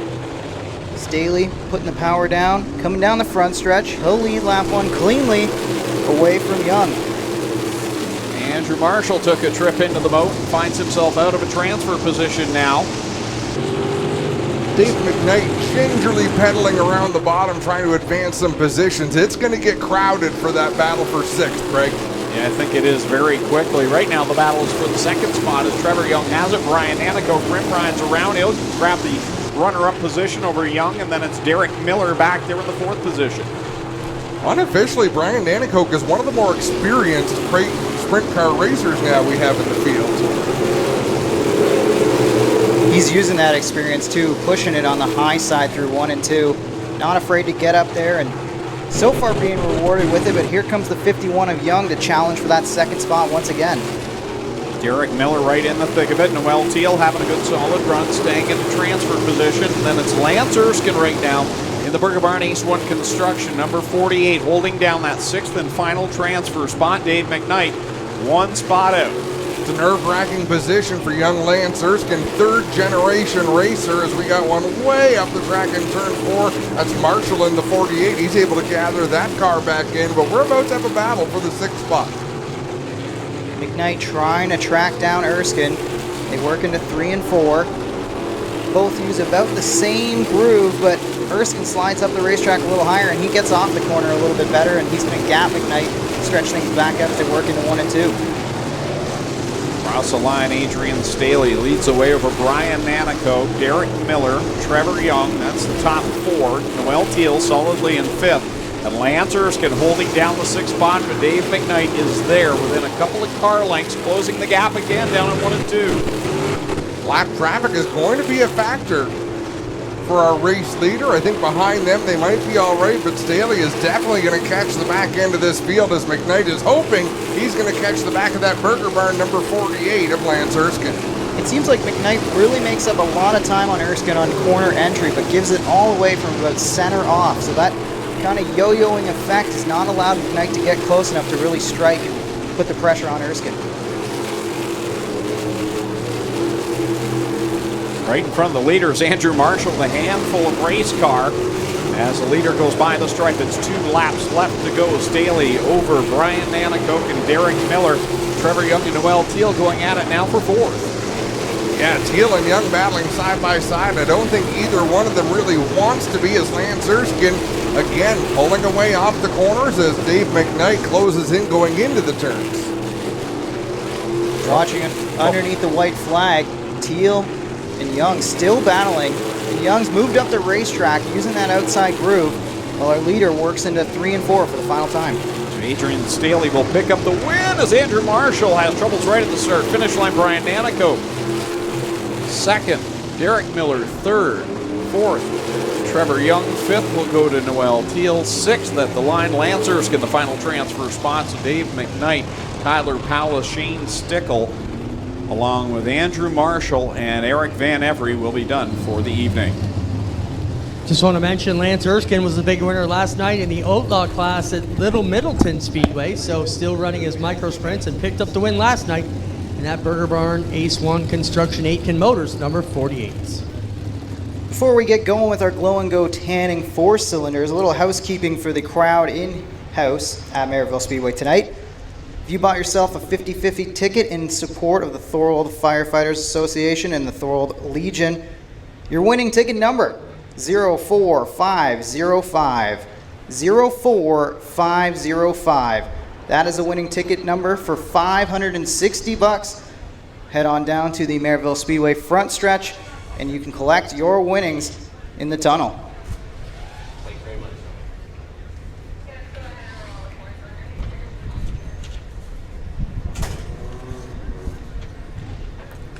Let's have a look how they're going to line up tonight for the Glow and Go tanning 4 cylinders. Scheduled to go on pole, Jordan Denobriga from Port Colborne, Ontario in the 7, alongside the 7B of Braden Cuse. Ray Sorrenzia will start 3rd from Port Colborne, Ontario in the 71C. Then it's Courtney Kokorick in the 3K starting 4th. John Lubeck out of Port Colborne, Ontario in the 14L will start 5th. Fabio Oliveri out of Ancaster, Ontario starts 6th in the 16. Starting 7th, Kenny Eyre from Fawn Hill, Ontario in the 5K, while Lyle White lines up alongside from Ohsweken, Ontario in the 62. Jay Molden out of Niagara Falls, Ontario starts 9th in the 10, and Tyler LaFontaine in the 96T lines up on the outside of row number 5. Row number 6, Kyle Rothwell in the 114 alongside of Austin Worstrow in the 71W. Mike Giberson out of Caledonia, Ontario is in the 11th, starting 13th. Then it's Mark Bowsen from Caledonia, Ontario in the 21X. Rob Goulding starts 15th in the 10M. Danny Worster's in the 44. He starts 16th. Starting 17th, Rob Twitchett from Dundas, Ontario in the 69. Hannah Rothwell starting 18th. And rounding out the field, Clinton Barrick in the 09. Jonathan, I have to fix you up here. It's Mark Bazine in the 21. He's in a Burger Barn car. We'll be in big trouble if we do not get that right. Mark Bazine in the 21X tonight. Appreciate the correction. Good looking field of cars supporting a Friday night show here at Merrittville Speedway, and we're about to get underway with feature action. Jordan Dennebrigge will lead him to green, but it's Braden Cuse who gets a great start from the outside lane and will take the lead as they work down into 1 and 2. Trying to follow through is Fabio Oliveira, making a bold move up the middle. And here comes Kenny Harris. They're 3 wide for 3rd place heading into turn 3. 3 wide through corner 4, some contact, and that is going to put the pole sitter up on the right front, literally. It's now a monster truck. I don't like to make jokes, but does that not look like Lightning McQueen when he goes ka-chow and he lifts the... A little bit. It's almost like a transformer. It started to change back into the... That's just a weird bit of damage, something you don't see a lot. Very strange for Dennebrigge to have that happen, and tough break as well as he started on the front row. Significant contact in the right front with Kokrick. Clinton Jeffrey is on the scene. What are you looking at, Clint? Well, hopefully you guys are going to see it shortly too, but it has pulled the whole input shaft. You can see it's bent the frame back, pulled this input shaft. There's your U-joint. That should all be way up in here. Broke the strut right off at the spindle, and it's a lot of damage here, but a lot of that should be able to be repaired depending on what happens here with this piece. A lot of work to get done. They're racing again tomorrow night here at Merrittville Speedway, so they'll have their work cut out for them. It's amazing what can be accomplished on these cars, though. A lot of teams needed to thrash on Friday night after Humberstone Speedway last weekend to get here for Saturday night's weekly racing. And it looks like another driver, another crew is going to be after it again late night tonight, maybe an early morning tomorrow on the Jordan Dennebrigge 7.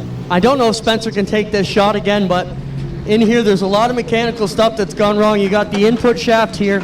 You've got the rack and pinion all tore out, so he's going to have some steering issues in the car as well. Brake lines have severed off. They got some work to do on this number 7. I mean, it looked like simple door-to-door banging, and it's kind of like that windshield where there's that one spot that if you hit it, it'll shatter.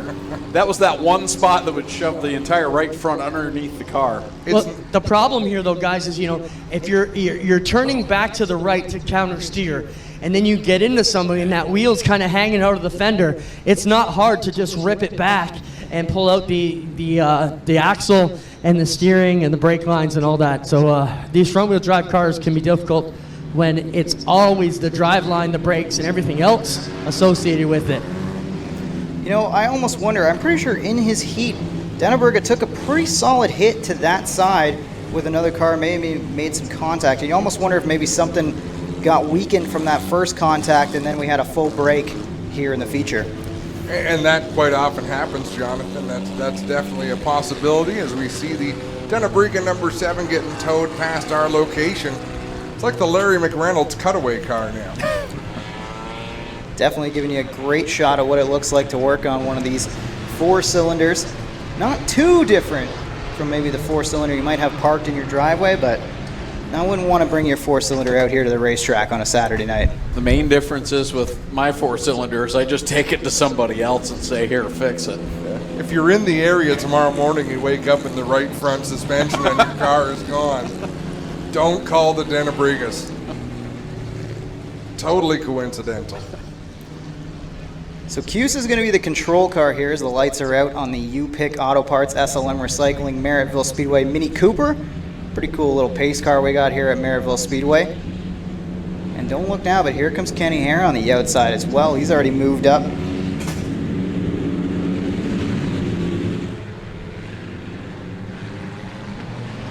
Green flag back in the air. It's Cuse and Hare to lead him to the finish line. 1 in the books, 14 to go here for the mini stock division. Cuse has the lead off of corner number 2, side by side, stacked up behind him. Don't look now, but Rothwell up into the top 5, poking to the outside there in that white number 114. Another correction from earlier on, the other 10M that you see out there that's labeled as a Molten ride, normally piloted on Saturday nights by Anthony Kelly, but it's Rob Goulding in there tonight. Had a strong run in the heat. And doubling down here as he's working over Rothwell and Worstrow for the top 5. Across the line to complete lap number 3. Cuse out in front. The battle is heavy behind them right now as they work it through corners 1 and 2. Mark Bazine has done a nice job to bring that Burger Barn number 21X up through the field. He's approaching this lead pack, and he's putting a gap on him and Fabio Olivieri. Just fun to say. Olivieri, Burger Barn? Yes, it is. All of the above. And Fabio. Battles on for the lead as Cuse opens the door on the bottom side, and Jay Moulton is trying to find a way through in that 10. Hare rides in third, and then they're side by side for fourth. Worstrow and Rothwell. Worstrow crossed the line first last Saturday, but was DNQ'd as Dylan Lord ended up taking the win in that one. I want to point something out. Fabio Olivieri in the 16 machine has run that very car here at Merrittville and Humberstone and Flamborough Speedway this season. It didn't look as natural at Flamborough. Kenny Hare trying to fight to the inside of Cuse for the lead, and here comes Worstrow as well, who's made his way up to third. Rothwell lurking there. Hare starts to stack him up as he can't get off the corner well, and Cuse will continue to lead. What a gaggle of cars at the front. 7 cars all together, inside, outside, middle groove. There's a lot of raceable lanes here at Merrittville Speedway tonight. 2, 3, and 4 they go. This time by halfway home in this one for leader Cuse. Hare there in second. Worstrow right now in that third spot. And like you said, Adam, what a pack up at the front. Meanwhile, Fabio and Mark Bazine are having a good battle back there behind them. Truly throughout that top 7, anybody can win here at Merrittville Speedway in that 4-cylinder. They've shown strength throughout the season, but maybe nobody as dominant as Kyle Rothwell, who's got a mirror full of LaFontaine as they work down into 1 and 2. That Cuse car does not look to be handling all that well. Like, watch down in 3 and 4. Steering wheel will be pointed hard to the left to come off of turn number 4. That is an unorthodox line, but it's good enough to be out in front. Yeah, right now he's holding his own as the leader as they work through lap traffic now. One of those lap cars that the leaders got by the pinball, Mike Giverson. Good to see him. It almost feels like our regular Friday night, Adam, to have pinball here tonight. Hare now to the inside of our leader Cuse as they come down the front stretch here. Side by side, they'll work into 1 and 2, and they got to watch as Worstrow's thinking about making it 3 wide. Hare's going to make a great move. Cuse washes up the racetrack, but they're still side by side, and here comes Rothwell down the back straightaway. Rothwell nose into the outside in that 114. LaFantasy in the 96 works to the bottom of the racetrack. None of them really able to get the power down and keep the car turning at the same time. And don't look now, but it's about to be an 8-car battle for the lead. Yes, it is. Back racing here at Merrittville Speedway. Hare inches out in front, going down into corner number 3. But Cuse holding his own on the outside line, but just holds on to the rim there. Almost out of racetrack. Now that's kind of been the story for Cuse, who's run strong throughout the season, but it seems like his car just cannot keep up with the handling of the racetrack the more the run goes on. As we see Hare still trying to work over Cuse, but cannot clear that 7B, who's hanging tough. Fabio Olivieri now has tagged on to this group and made it an 8-car battle for the win. Well, rear-wheel drive cars, the white flag comes out, everyone's struggling to turn except for Olivieri. Coming through 3 and 4 for the final time here. Can Kenny Hare hold off Braden Cuse? Cuse washes up the racetrack. He's trying to fight back, but he's not going to get there. Kenny Hare from over on his lid just a few weeks ago to victory lane here at Merrittville. Oh, that's great to hear. You love hearing stuff like that when people have problems. They're able to overcome and come back and beat the odds. What a peculiar race, though. I don't remember ever seeing a whole pack of cars with their wheel turned hard left through 4. All hoping it'll hang on. Clinton Jeffrey is headed down there for victory lane. And I think if that race was a 30-lapper, like, I don't think he could have done it quickly, but I think Olivieri could have carved his way through that pack. Even Bazine, he was coming strong in those last few laps. Definitely could have made his way up into the fight for that one. So a fun race to watch for the mini stocks as we get set to have the winner down in victory lane, Kenny Hare. We'll talk with our Clinton Jeffrey here in just a little bit, and it looks like up next will be the 360 Sprint Cars for their 25-lap main event for the Pinty's Knights of Thunder 360 Sprint Cars. See if Jordan Poirier can make it 4 for 4 here tonight, or if one of the other hot shoes can take it away from the driver of the province of Quebec. I just want to mention from the sprint car pits, 01K Mikey Kretschka will not start the feature night having car issues and says he's going to save the gear. So slow in the heat, he'll put it on the trailer, and that'll bring us one less car here tonight. I want to say hi to my dad watching out in Nova Scotia tonight. And we'll get ready to get Kenny Hare down here in victory lane. Here he comes around, guys.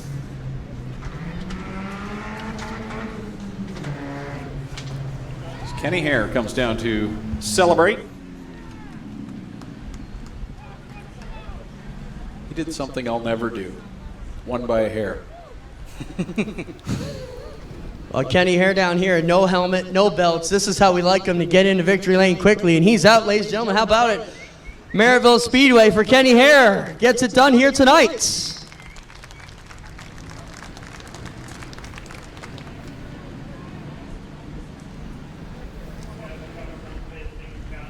Kenny, solid drive here. This is no slouch in the mini stock division here at Merrittville. You got some of the best around, and you got it done tonight. Talk about your drive for us. I just tried to stay as smooth as I could. Braden was giving me one heck of a run tonight. I almost didn't think I was going to get by him, but like I said, I just tried to keep it as smooth as we could, and we're here. Great job. Who do you want to thank? First off, I want to say thanks to Cooper Motorsports. Without Jeremy and Richie, I wouldn't be able to do this. I have Miller's Auto Recycling, Gutter Done, EJ Auto, Mez Excavating, and also Go Getters. Thanks again to everyone that supports us. Awesome job. Kenny Hare gets it done and wraps up victory lane quickly, guys. How about it, Merrittville, for Kenny Hare, your mini stock feature winner here tonight. We'll take a short break, and when we return, we'll push things off for the Pinty's Knights of Thunder 360 Sprint Car Series here on GeForce TV. What makes a trailer a Miska? Is it the heavy-duty Canadian steel they're made from? Or is it the exceptional finish that will last year after year? How about knowing that these are the best back trailers in the industry? These are the reasons you buy Miska. So what makes these trailers a Miska? It's the hard-working Canadians who craft them. We are Miska. We are Canadian tough.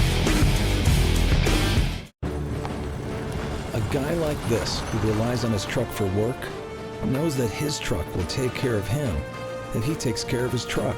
And WeatherTech has always been the ultimate protection. From floor liners to no-drill mud flaps to tech liner for your truck bed to bump step to the handy under-seat storage system. And Cup Phone keeps phones secure in any cup holder. Order your ultimate protection today at weathertech.ca. Welcome back live to Merrittville Speedway in Thorold, Ontario for the Pinty's Hot Wings Tour on GeForce TV as we get ready to go racing for the Pinty's Knights of Thunder 360 Sprint Car Series, round number 4 of the 2021 season. Starting lineup for tonight's 25-lap main event looks like this. Going from the pole out of Fenwick, Ontario, driving the OSR Ohsweken Speedway, car number 14H, the Red Rocket, Jim Hoopinen. Alongside of him, out of Dorchester, the Malcolm Mills Mill riding Ohsweken Speedway, car number 1, Holly Porter. Rolling off in the 3rd spot, out of Caister Center, the Charlie B. Honey Mudcat Entertainment Center 11, that is Jamie Turner. And his outside, 3-time winner already here in 2021, out of St. Matthew de Beloeil, Quebec in the Four Seasons Forming, Mega Pumping 28, Jordan Poirier. Starting in the 5th position, the driver out of Six Nations in the OSR Race Parts, Case IH number 68, Aaron Turkey. And to his outside, the driver out of Dunnville, Ontario, driving the Kingpin Farms, Burger Barn number 91, Ryan Turner. Starting in the 7th position, the driver out of Beamsville, Ontario on the J&E Recovery, Julie Swayze Remax 88H, it's Josh Hansen. And lining up in the 8th spot, out of Beachville in the Castrol Edge, DeGroot Hill Chevrolet, car number 5, DJ Christie. Starting in position number 9 out of Scotland in the Instapanels Styes Tree Service 87X, it's Sean Evans. And lining up in the 10th position, the driver of Niagara Falls and Signal 88 Security EMS Towing, number 70, Bailey Hurd. Row number 6 on the inside, out of Oshweek in the Nitro 54 variety, Creative Edge Signs and Graphics, number 15, Hodge, Dan Nanakoke. And his outside from Tilsonburg, driving the Petro Plus Travel Stop Burger Barn, number 13, Corey Turner. Back in row number 7 to the inside, the driver to Grimsby in the Bowens Automotive Image Factor, number 90, Travis Cunningham. And his outside, starting in the 14th spot from St. Catharines, Ontario, the Jason Enterprises Bodyline Auto Recyclers 46, Kevin Pauls. Back in row number 8, on the inside line from Binbrook in the Nitro 54 variety, Creative Edge car number 9, Liam Martin. And his outside, the other number 9 in the field from Charing Cross, ERW Contracting, Southern Ontario Motor Speedway, 9B, Scott Burke. And starting back in row number 9, out of Picton, Ontario, the Terry's Taxi, Elbrook Excavating, 84, Tyler Rand. And the scratch on the field, as Clinton mentioned, in the instant insulation, Best Way Betting 01K, Mikey Krutchka.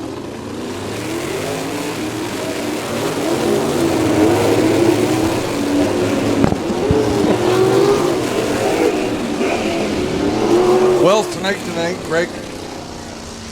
It could be. Jordan Poyer's got some work to do. He's back in the 4th spot, and he's got the guy that almost beat him 1 week ago starting in front of him, Jim Hoopinen. So we'll see what he's got. I want to give a shout out to one of our regular viewers. He's a regular at racetracks all around, Eric O'Connor, who's recovering from surgery. He's going to have another one in a few weeks, and I know he's at home watching. He was excited to watch tonight. So Eric, hope you're enjoying this one as we get ready to come to the green flag, white flag displayed as we get ready to go with the Pinty's Knights of Thunder 360 sprint cars, 2x2. 9 rows of beautifully prepared sprint cars ready to come to life. It's Jim Hoopinen, Holly Porter on the front row. Cameron Thompson up on the flag stand. He's got the double greens. Pace car ready to pull off on the backstretch. Ladies and gentlemen, you came looking for a show. Well, here you go. Let's end all the anticipation as we bring to you our feature presentation.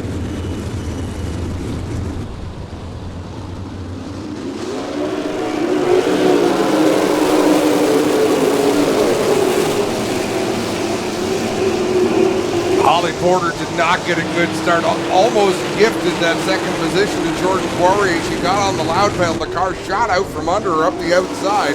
Allowed Poirier to get through to the second spot. She hangs on for 3rd. You know, that's not what Hoopinen wanted to see, but maybe that just lights a little bit of a fire under that 14H to pull away and start putting down some quick times early in this one.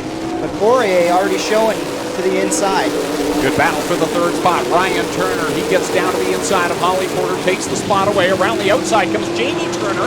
Gets a good launch down the backstretch. He and Holly Porter go side by side into 3. Jamie Turner still got some racing left in him. The father of Ryan and Corey Turner, a second-generation racer himself. The two Turners battle down the back straightaway. Meanwhile, up at the front, Hoopinen goes way up the racetrack, and that's going to cost him the lead and maybe more, as here comes Ryan Turner to start the challenge for second as Poirier's through to the lead. When you've got a guy that's won 3 in a row and you're out in front of him, the last thing you want to do is make a little mistake, and Jim Hoopinen is cursing himself out right now, Adam. You know, I don't think that's the worst thing Hoopinen could have done. He led the whole way last week and lost it at the end. I think he's got a better chance winning this week from the second position than he would if he was leading. Good point. It's always easier to drive that much harder when you're chasing the rabbit rather than guessing where he is behind you. And you know Jim Hoopinen drives all the way down the back straightaway looking at the number 28 on the scoreboard in second. And as you say, kind of wondering where he is on the racetrack. Now he knows there's going to be some lap traffic. Hoopinen's a confident driver. And Hoopinen's really found that line after he tested that cushion a little too far in 3 and 4.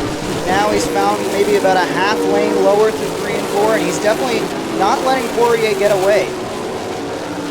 Keep our eyes on Ryan Turner as well, and all that that went on in the opening laps. He dodged a couple of bullets and right now sits in the third spot, keeping pace with the top two. And as you mentioned, Adam, as lap traffic becomes a factor, that plays into the hand of Jim Hoopinen and Ryan Turner. They can kind of watch what Jordan Poirier is going to do through this heavy lap traffic.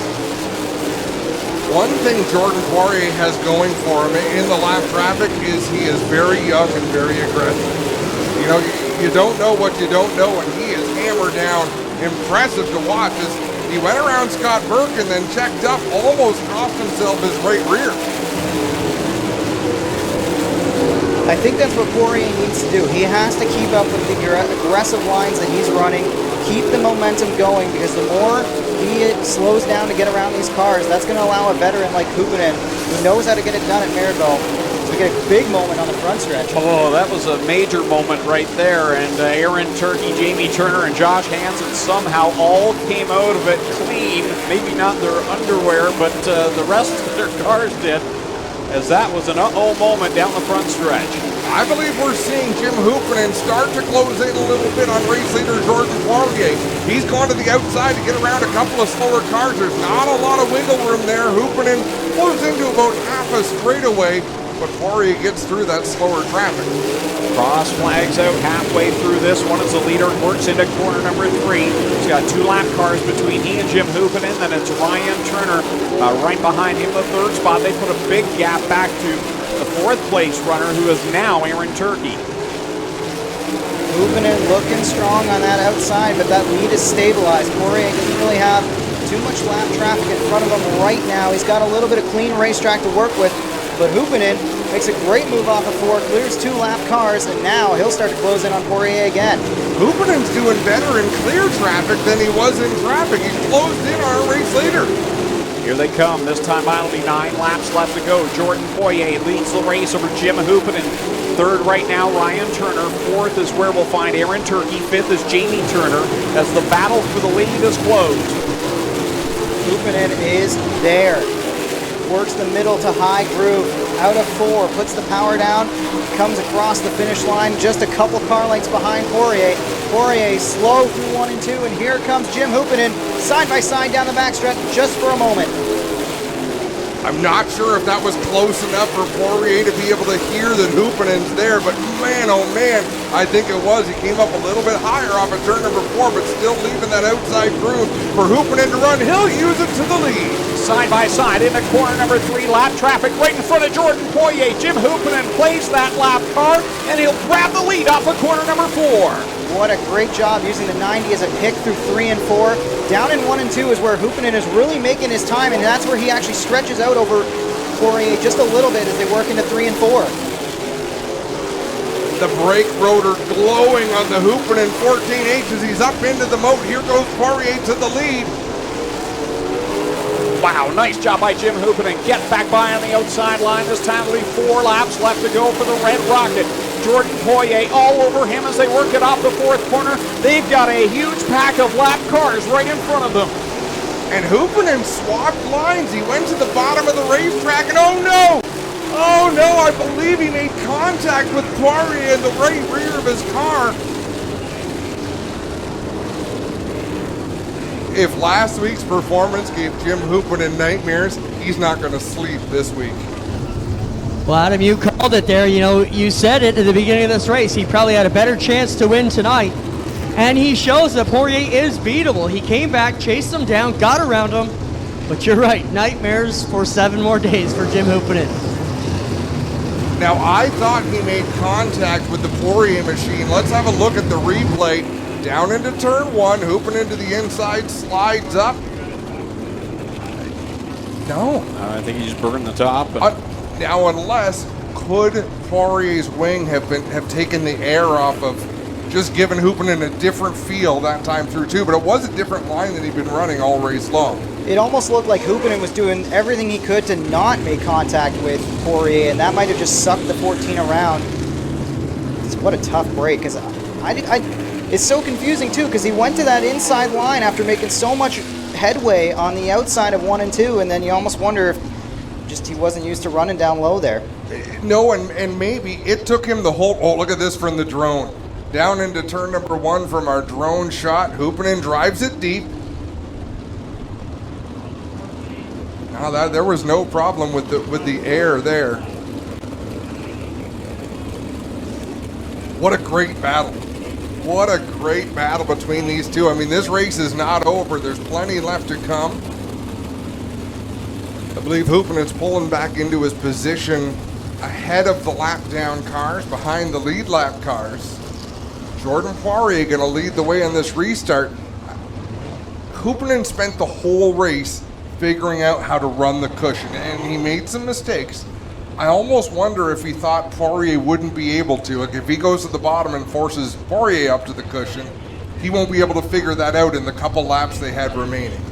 Want to welcome Tony Spiteri from Pinty's watching. He says, man, Hoopinen's right rear brake rotor is so cherry red right now. Do you think it might have locked up? We saw it on the 01 at Humberstone last week. Not sure, man, but I think it was more when he got on the gas a little too hard and spun it out more than the brakes. So Tony and I chatted briefly about this at sunset, and I did some research this week talking to some of the NASCAR teams, and there are brake pads now that will not perform the way they're supposed to until you get them glowing cherry red. Like that is how they set those up. I don't know if they locked up, Tony. I sooner think that Hoopinen had a bit of a startle when Poirier maintained that position around the outside like he had done the lap before, and it was just enough to put him around. Want to remind everybody we're live tomorrow from Southern Ontario Motor Speedway down near Chatham. If you're wanting to check us out, we'll be live from there tomorrow. So maybe not another 7 days of nightmares for Hoopinen, maybe just one more night and he can redeem himself tomorrow. But if anything, guys, we've seen Poirier can be beatable if you don't beat yourself. And Hoopinen has had 2 opportunities in 2 races now to get it done and couldn't put the period at the end of the sentence. Back to the green flag. Restart Kona on the front stretch, single file with 4 laps left to go. Jordan Poirier now has to deal with Ryan Turner, Aaron Turkey, and Jamie Turner.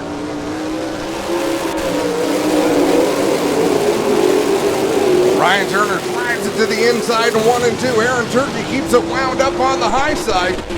Oh boy. And we got 3 cars, 2 tangled. I believe it's Sean Evans and Corey Turner in the mix in 1. Well, guys, I saw it happen. Corey Turner was working through the middle groove there, got into it with Josh Hansen. They got a bit together, and then Burke got a piece of it at the end of it. So Josh Hansen's 88H, the 13 Burger Barn Petrol Plus car of Corey Turner, and the 87 Instant Installation Styes Tree Service 87X of Sean Evans are the cars that are involved here.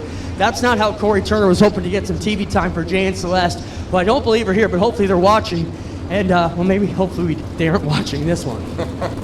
Having a good drive. You can see the front suspension on the 13 machine has collapsed. Great shot from the drone there of the Petro Plus Burger Barn. I'm down here on the scene, Adam. I think they're just going to push off the 88H of Josh Hansen. He sits in turn number 2. Doesn't appear to be a problem. Not sure. Yeah, you're seeing the pictures now from Ryan's camera. Corey Turner has the helmet off, the front end all tore apart here in the number 13 Burger Barn Petrol Plus car. And we'll get up there and see what ails the 87X of Sean Evans. Looks like the C8 crew backing into that one. Oh, that little front bumper may not hold that race car. Corey, I'm sure this isn't the way you wanted to be talking to us, especially on Burger Barn night. Looked like a bit of incident there with Josh Hansen. What's your story from your take? Yeah, I just got in too hot.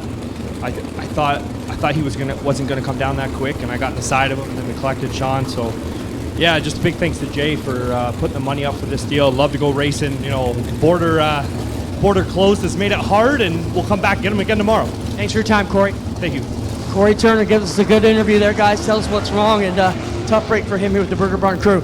We look over here to the Sean Evans machine, and I'm not sure if I see anything wrong with it. We'll try and check out what's wrong with Evans' car here. Get right back to you guys.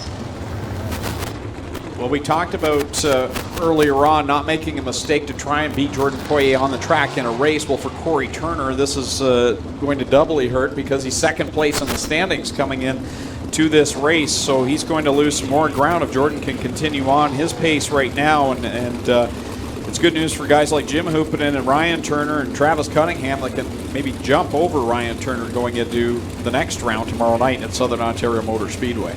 You know, and going back a little earlier to the Hoopinen incident, we got to give a call to Cunningham, who had some major accident avoidance. That could have been real messy if he made contact with the spinning 14H, but instead gets below the 14, stays in the race, and that definitely will help him in the point standings here.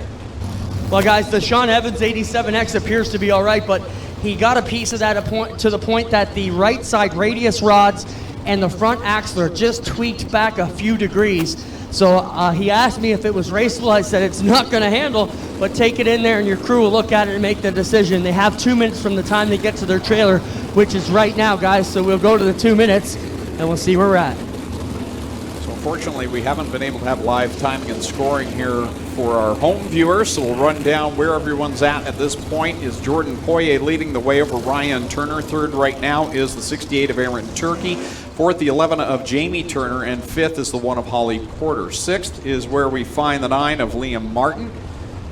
Back in the 7th spot is the 5 of DJ Christie. 8th is the 70 of Bailey Hurd. 9th is the 90 of Travis Cunningham. And 10th, the 14H of Jim Hoopin. And then 11th, I believe, is going to be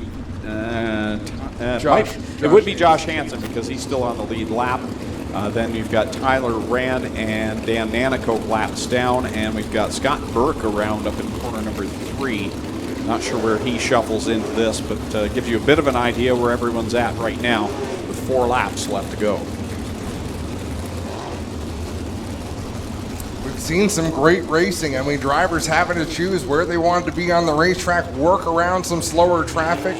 A much different surface than we saw last month when we were here. There's a lot more bite for these drivers. Some people prefer that. I enjoy a slick racetrack, Greg. When it's slicked off from bottom to top, I know it's not, you know, they don't get to jump on the throttle like they do on a track like this, but I enjoy watching them having to navigate it. It's been an entertaining race here so far tonight. Jordan Poirier looking to make it 4 straight. Jim Hoopinen sits back in the 10th spot right now, and just the emotion. You feel bad for him because we heard, like we talked, he had a rough week thinking about the loss at Humberstone, and now all that's transpired tonight, and really know right now you're right there with Jordan Poirier. That's a good feeling, but how do you feel good about what's come out of tonight? You know, thankfully it wasn't a wreck, it was a spin. So he still got a chance for a good finish. Get some points. Get some points, got a few drivers ahead of them that are pretty stout still, but Hoopinen did show he had a fast car, and he was running a line that not many drivers were running. You know, one guy I'm going to be keeping an eye on will be Christie, coming from about 7th place, I believe he's running right now. And you know, if we're looking for a theme here at Merrittville tonight, we saw Kenny Hare win in the 4 cylinders after a wild ride a couple weeks ago. Maybe Christie can sneak up there, shake things up after a wild ride. Back to the green flag with 4 laps left to go. Poirier launches off of corner 4, and it's those restarts on Ryan Turner that are making the difference, allowing him to pull away. Here comes Aaron Turkey now to the outside of the 91. Turkey had challenged to the outside on the previous restart that got called back on that yellow flag. He's still sailing the high side of the track. Turkey trying to find a way around on the outside of 2. Pull up to the back of Turner, but can't make the pass down the back straightaway. He'll try through 3 and 4. 2 laps left to go for Jordan Poirier over Aaron Turkey now. Ryan Turner back there in 3rd, and a great battle for 4th and 5th. Liam Martin and Jamie Turner, the youngster and the veteran right there. Great run tonight for Jamie Turner. Jordan Poirier takes the white flag. 1 more lap to continue his dominance of this sprint car season, Greg. Down the back stretch he goes for the final time into corner number 3. 4 races, 4 checkered flags, and 4 swords for the Pinty's Knights of Thunder 360 Sprint Car Tour. Jordan Poirier picks up the win over Aaron Turkey, Ryan Turner. Liam Martin drives up to 4th, and Jamie Turner 5th. Holly Porter crosses the line 6th. 7th, DJ Christie. 8th, Bailey Hurd. 9th, Josh Hansen. 10th is where we find Jim Hoopinen. 11th, Travis Cunningham. And then it's Tyler Rand, Dan Nanicoke, Scott Burke completing the running order. So Jordan Poirier will add another sword to the collection. the Knights of the Round Table is going to be a TV tray because Jordan Poirier is the only knight at the table so far this year. True enough. I wasn't sure where you were going with that. That's a good one. Top three will join us down in Victory Lane. Clinton Jeffrey will go and talk to those three drivers. Jordan Poirier picks up his 4th straight win. Aaron Turkey, very solid run here tonight, comes home in 2nd, and Ryan Turner there in 3rd as well. And there was parts early on in this race where it looked like Ryan Turner was going to be all wadded up in the first lap, but comes home with a podium finish as Jordan Poirier set to climb out of that number 28 car. Let's send it down trackside to Clinton Jeffrey as he'll call Jordan out of the car. Jordan Poirier gets all the belts off. He'll make his way out here to Merrittville Speedway Victory Lane as we celebrate Burger Bar Night. He will be the victor here in the Knights of Thunder presented by Pinty's. And here he is up to the roof, Jordan Poirier, and he's going to get another sword there.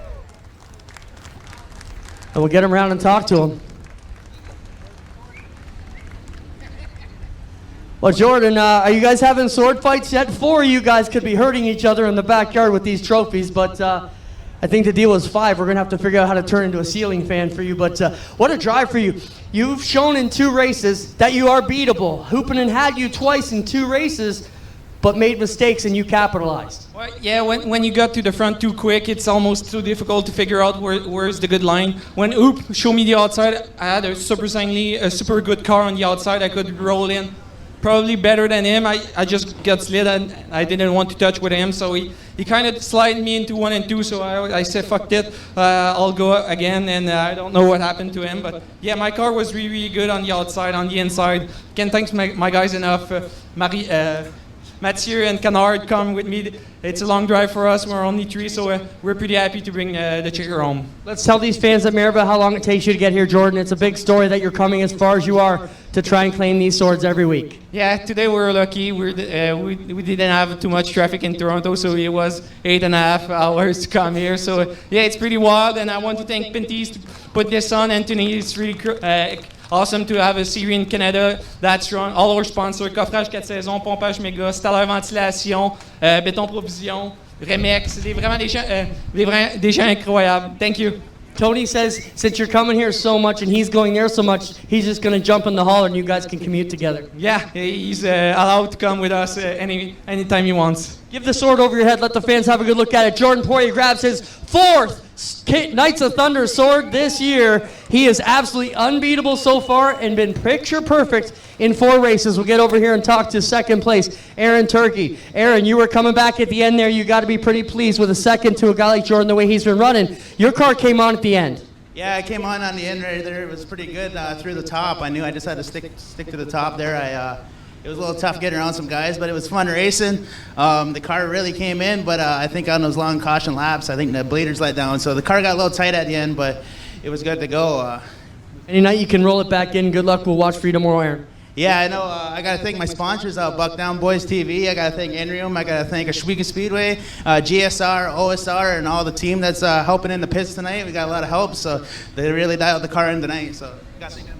Solid job, Aaron. We'll get over here and talk to Ryan Turner. Ryan Turner drives the number 91 Kingpin Farms car for Jay and Celeste. Ryan, well, 1 car got on. Your brother got in a bit of a jingle, but can you be satisfied with 3rd in what's been a bit of a tough season for you so far? Yeah, we keep climbing ahead. I think we were 8th, 5th, 4th, now 3rd tonight, so we'll just keep carrying on. I think I had a little more. Driver made some rookie mistakes and let the leaders get away from me there when they got together. But no, all in all, I'll take 3rd, but we need to work on it. Let's talk about the track, Ryan. You've been here. You started your career in street stock here. What are the crates and the Thunder stock's Hoosier stock's gonna face here tonight? Slick track. It's starting to slick off. Not as slick as we've seen it, but definitely a nice, smooth, slick surface. Don's got it really good. There you have it. Ryan Turner will pull off a 3rd here for the Burger Barn Kingpin Farm team. Aaron Turkey will finish in 2nd. Your winner 4 straight in a row for Jordan Poirier from Quebec. How about it, Merrittville? Make some noise for your top 3 tonight. We got 2 more features to go. The Hoosier stocks are up next, and we'll be right back here to take them to green. When you think about it, productivity starts at planting. So it's time to rethink how productive your planter can be. We did with the new Case IH 2000 Series Early Riser Planter. We rethought your row unit so it's tougher, more accurate. We rethought your meter, took the most precise technology, factory installed it. We rethought every inch of the Case IH Early Riser Planter to make it the most productive planter around. And if you think about it, that's exactly what you want. Well, good evening, everybody. Welcome to our weekly race chat. Adam Ross and Clinton Jeffrey are live and interactive every Tuesday night. Rivals Race Chat is your home for race discussion, debate, news, interviews, and more.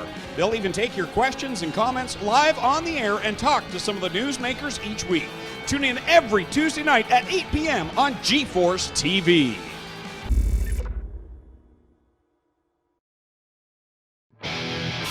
What makes a trailer a Miska? Is it the heavy-duty Canadian steel they are made from?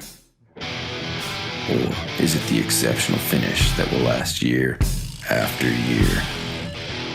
How about knowing that these are the best backed trailers in the industry? These are the reasons you buy Miska.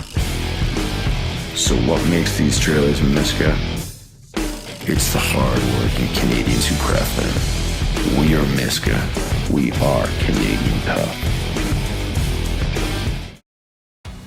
This GeForce TV broadcast is brought to you by RS1, 99.9% pure top-grade methanol, the official fuel of the Action Sprint Tour. BestWayBetting.com, where the dreaming is easy.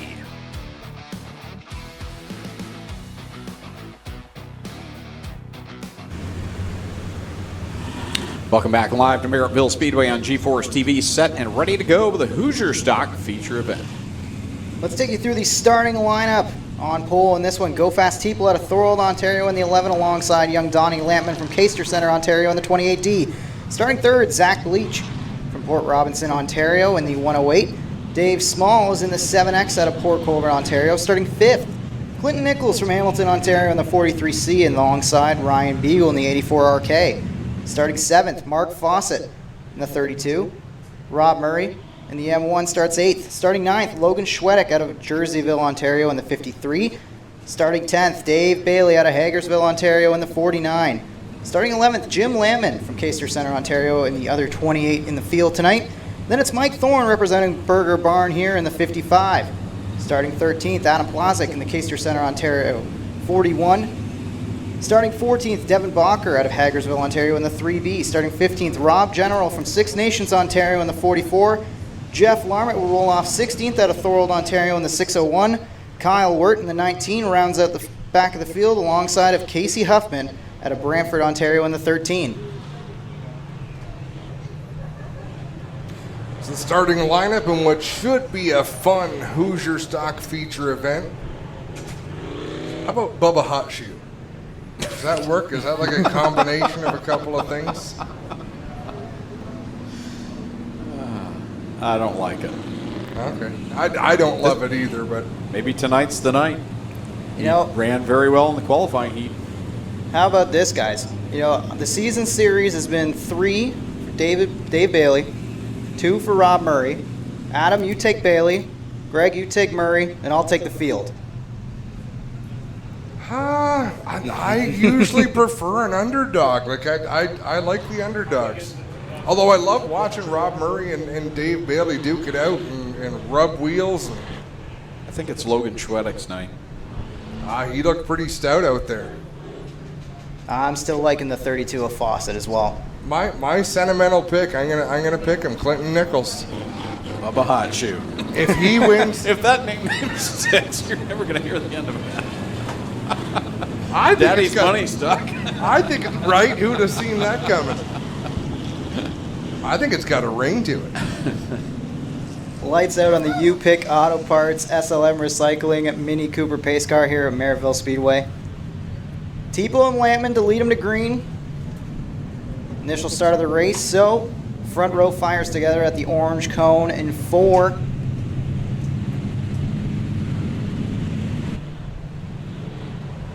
Ready to duel on a Friday night. Hoosier Stocks here at Merrittville Speedway. Green flag in the air, and it's Teeple away with this one. bit of a ragged start there, and I'm not sure if it was Teeple or if Donnie Lampman just hung back a little too far, but either way, it's being called back. 5 wide into turn 3.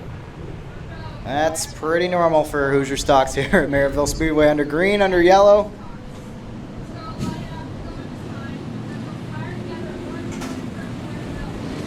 I have to admit, plaid looks good on a race car. It's tartan. Oh, tartan, sorry. We had this conversation. Sorry. We had this conversation last week when you were off on your ice cream adventure, touring every ice cream shop across Ontario, and you did a fine job. Because it's not just plaid. Like I was convinced there was a name for that particular, and Franny Spiteri told me it's tartan, and who am I to argue? All I know is it looks good at the front of the field, and Teeple will try to keep it even this time. Reminds me of those toffee bars you used to be able to get. What yes. were they? Green flag. Macintosh. Yeah. Back to the racing. Tight battle down the backstretches. We're 4 wide already in this one as Beagle's going to shoot the gap, and he'll go up to second to challenge Teeple through 3 and 4. Wow. You're right. They're 5 wide. And you know who's right in the middle of it? The Brewster Baker, Dave Bailey, the 49, coming through the field after starting about mid-pack in this one.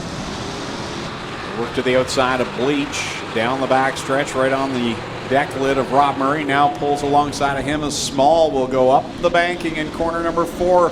And Jim Lampman's going to get bottled up down in corner 4. And that will put us under the caution flag. I believe he gathered up, oh, I thought it was Mike Thorne, but it's not. Larman? And Plazik, I believe, in the 41.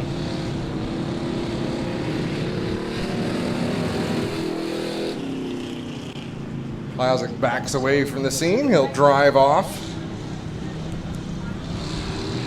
Guys, just want to jump in and remind all our viewers and all the fans here tonight we're doing this exact same program next Friday on the 13th, so make sure you come on out. Back at it here. Same classes, 1 week later. Same bat time. Same bat channel. I love these doubleheaders, honestly. It's really special, I think, and I think I've gotten even more of an appreciation after, you know, what we've been through the last year and a half at the racetrack. You know, there's no chore coming to Merrittville Speedway regardless of what night it is. Well, a huge thank you to Don Speece, the track owner, Jay and Celeste Hill from Burger Barn for their support, Pinty's for the support that they put into the series that are coming out here. It takes a lot to put this together. The track crew that'll prepare this track for 2 nights of racing in a row. And a special thank you, of course, to all of the fans. You know, Monday night, packed house, had a great fireworks display, great fireworks on the racetrack, and we're doubling down with another Friday night worth of racing here that's been just fantastic. 3, 4, 5 wide. There's something about these Hoosier stocks as we get a replay here. Having a quick look at the replay before we go green. Just a bit of contact between Adam Plazik and Jim Lampman, and once you go around against the guardrail, there is nowhere to escape. Back to the green flag. Beagle this time on the outside of Teeple, and he'll edge ahead into corner number 1 with Dave Bailey hot on his rear bumper. 3 wide down the back straightaway. Murray and Bailey sandwich Teeple. And now Bailey and Murray will battle for second as there's more contact in the back of the pack, but we stay green up off of 4. Down into 1 and 2. Murray looks to that inside lane that he runs so often here at Merrittville, and he's already trying to challenge Beagle for the lead. 3 cars racing for the same position. Rob Murray on the bottom along the guardrail. Ryan Beagle up a little bit higher. Dave Bailey actually following in the tire tracks of Murray for the time being. 3 wide down into 1 for a brief moment. Bailey smartly backs out of it as both Murray and Bailey clear Beagle that time, and they will battle for the lead down into 3 and 4. Coming off of corner 4, this will complete lap number 5 for Rob Murray, but Dave Bailey on the outside line will lead the lap.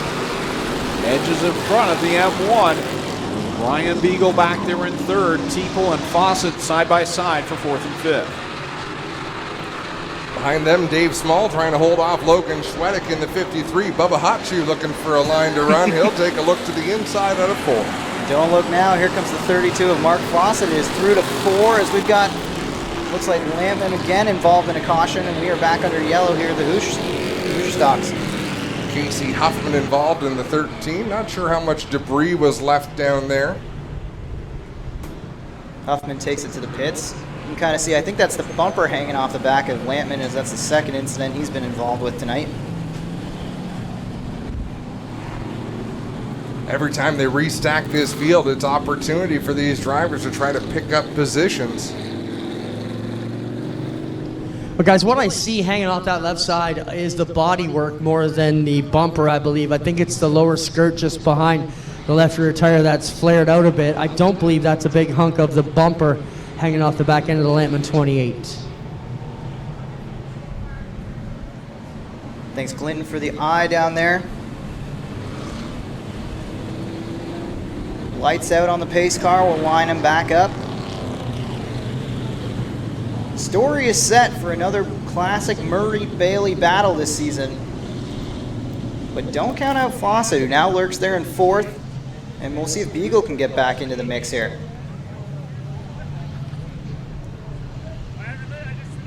Get this straight. You gave me Rob Murray, didn't you? I believe I did. I should have listened. Just ask my wife. I never do. I've got people sending me instructions on how to order your plaid. We're back to green with 6 laps complete. Bailey goes to the outside of leader Murray. Fawcett running about a half lane higher than both of them, trying to get past Beagle, and then it's 3 wide for 5th as here comes Logan Schwedick down the inside, and he'll get by Teeple and Small up off of 4. Casey Huffman comes out of the pit area, joins the tail of the field as we continue under the green flag with 7 laps complete. Out in front, Murray, Bailey, Beagle right now the top 3, Fawcett and Schwedick now up into the top 5. Dave Small in the 7, Clinton Nichols in the 53 as they work their way towards that top 5. This field is so deep. There's so much speed, so much talent in this field of drivers. I mean, there are no easy spots.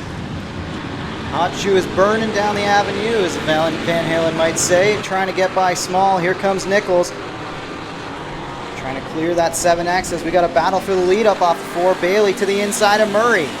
Wow, Murray closes the door and Bailey thanks him for it by helping him through turn 1 and 2. Bailey looks to the outside now on the backstretch. Great shot looking down the back stretch here at Merrittville Speedway, and just shows the speed they carry into 3. A little contact there maybe?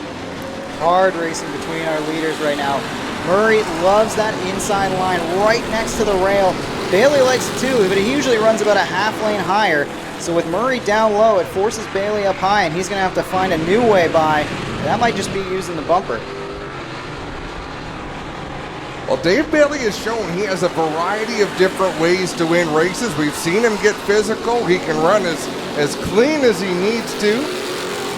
He's inching around that high side, trying to run a little bit faster arc around the turn, which obviously you have to do on the high side to try to make it work, because as you say, Rob Murray is not leaving that guardrail. Don't look now, but here comes Mark Fawcett in the 32, starting to sneak his way into the frame, trying to stick with our leaders and starting to gap 4th place Schwedick and Beagle. This time by, it'll be 7 laps left to go for Rob Murray over Dave Bailey, Mark Fawcett, Logan Schwedick, and Ryan Beagle, the top 5. Then it's Clinton Nichols back in 6th, Dave Small, Go Fast Teeple, and Jeff Lehrman back there as well. I'm watching the way Dave Bailey's setting up these moves. I didn't think he was going to swing to the outside. I thought he was going to come in high and then try to drop below Rob Murray again like he did about 5 laps ago, but no, he sails it in the outside of 1 and 2, battling for the lead. You know, I've seen him use this move before, and I believe it was on a battle with Murray early in the season, where he almost diamonds the corner by making pretty much a constant arc down the front stretch and back stretch here at Merrittville. Watch him dip a tire into the moat and then point it straight into 1 and 2 to try to get to the outside of Murray. Side by side, they continue through corner number 2. Murray on the bottom, Bailey up top as they work it down into corner number 3. These two have been the hottest drivers in this division here at Merrittville Speedway all season long. this time by 4 laps left to go. Rob Murray came way up off the bottom of the racetrack running. He didn't run Bailey up, but he just went in with his momentum, and Bailey will clear the M1 off of 2. Will he close the door down into 3? Can't do it this time as Murray still showing the nose to the inside of the 49. They're side by side down the front straightaway. Bailey will continue to lead. But I think maybe the most impressive thing about Bailey and Murray and the way they battle is that they can still drive away from cars. As you can see, Mark Fawcett not as close as he used to be. They're still side by side as they work into 3 and 4. Pace picked up. It'll be 2 laps to go this time as Murray and Bailey continue to battle it out side by side. Close, but we really haven't seen much contact since Bailey got in the back of Murray about 10 laps ago. I don't think I've ever seen anyone purposely go into the mulligan on the front stretch, but Dave Bailey is making it work. Every time across the stand, he slips those right side tires off and doing just as you said, Jonathan, here to get the run into corner number 1 with 1 lap to go. Final time through 1 and 2. Dave Bailey down the back straightaway. He's going to clear Murray. Now, can he shut the door? Rob Murray trying to set up the move. Final time through 3 and 4. Can Murray get there? Bailey washes up the racetrack just a little bit. Dave Bailey's going to wrap up another Hoosier stock win over Rob Murray, Mark Fawcett, Logan Schwedick, and Hot Shoe. Oh, he can't quite get 5th. Clinton Nichols will settle for 6th, and this Beagle rounds out the top 5. You know, that might stick. That Hot Shoe name might just stick after all. That was a fun feature to watch, as it often is with this division. I mean, just 2 great races. Or two great racers, I'm sorry.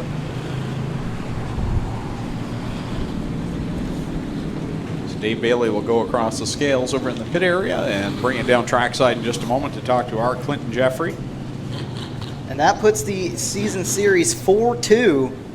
Bailey versus Murray. We'll see if Murray can claw back anything. Or maybe we'll have an upset winner the next time these Hoosier stocks make their way out on the racetrack here at Merrittville. Thanks for joining us here on G-Force TV.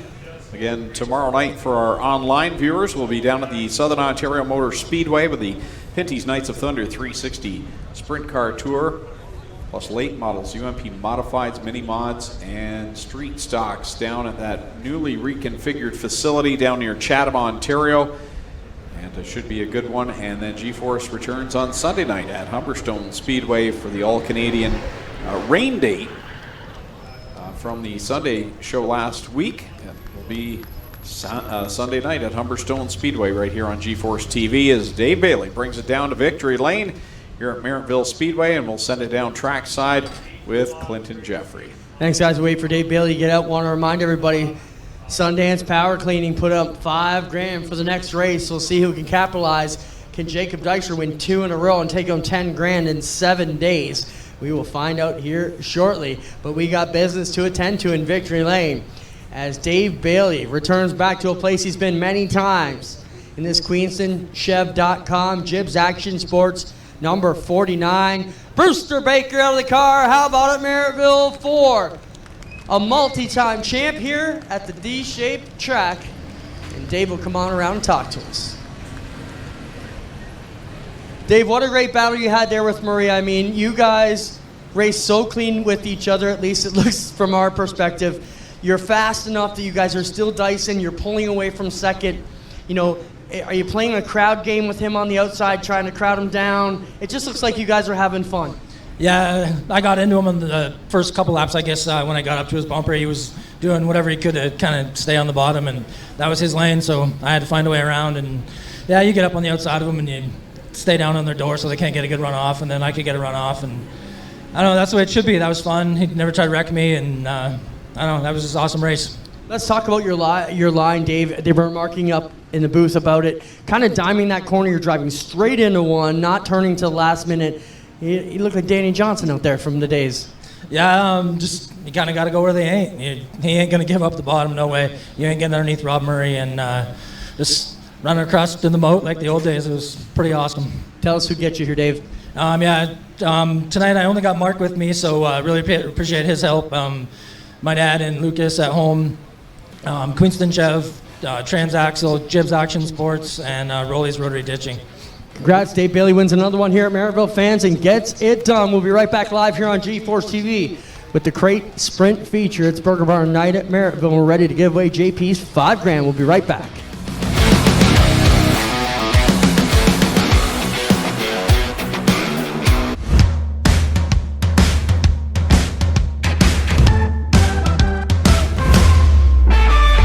Hey guys, Jose here at Queenston Chevrolet Buick GMC in our parts department. Welcome back to our car care series. So here at Queenston Chev, we offer genuine GM parts and accessories with the best parts warranty in the industry. We are fully stocked with brakes, tires, filters, wipers, and everything you will need for your vehicle. Our parts staff has years of experience that is here to help you get the parts you need. So this is the end of our third episode of our car care series. Please feel free to visit our dealership at any time. You can also give us a call at 905-528-7001 or visit us online at queenstonchev.com. Thank you.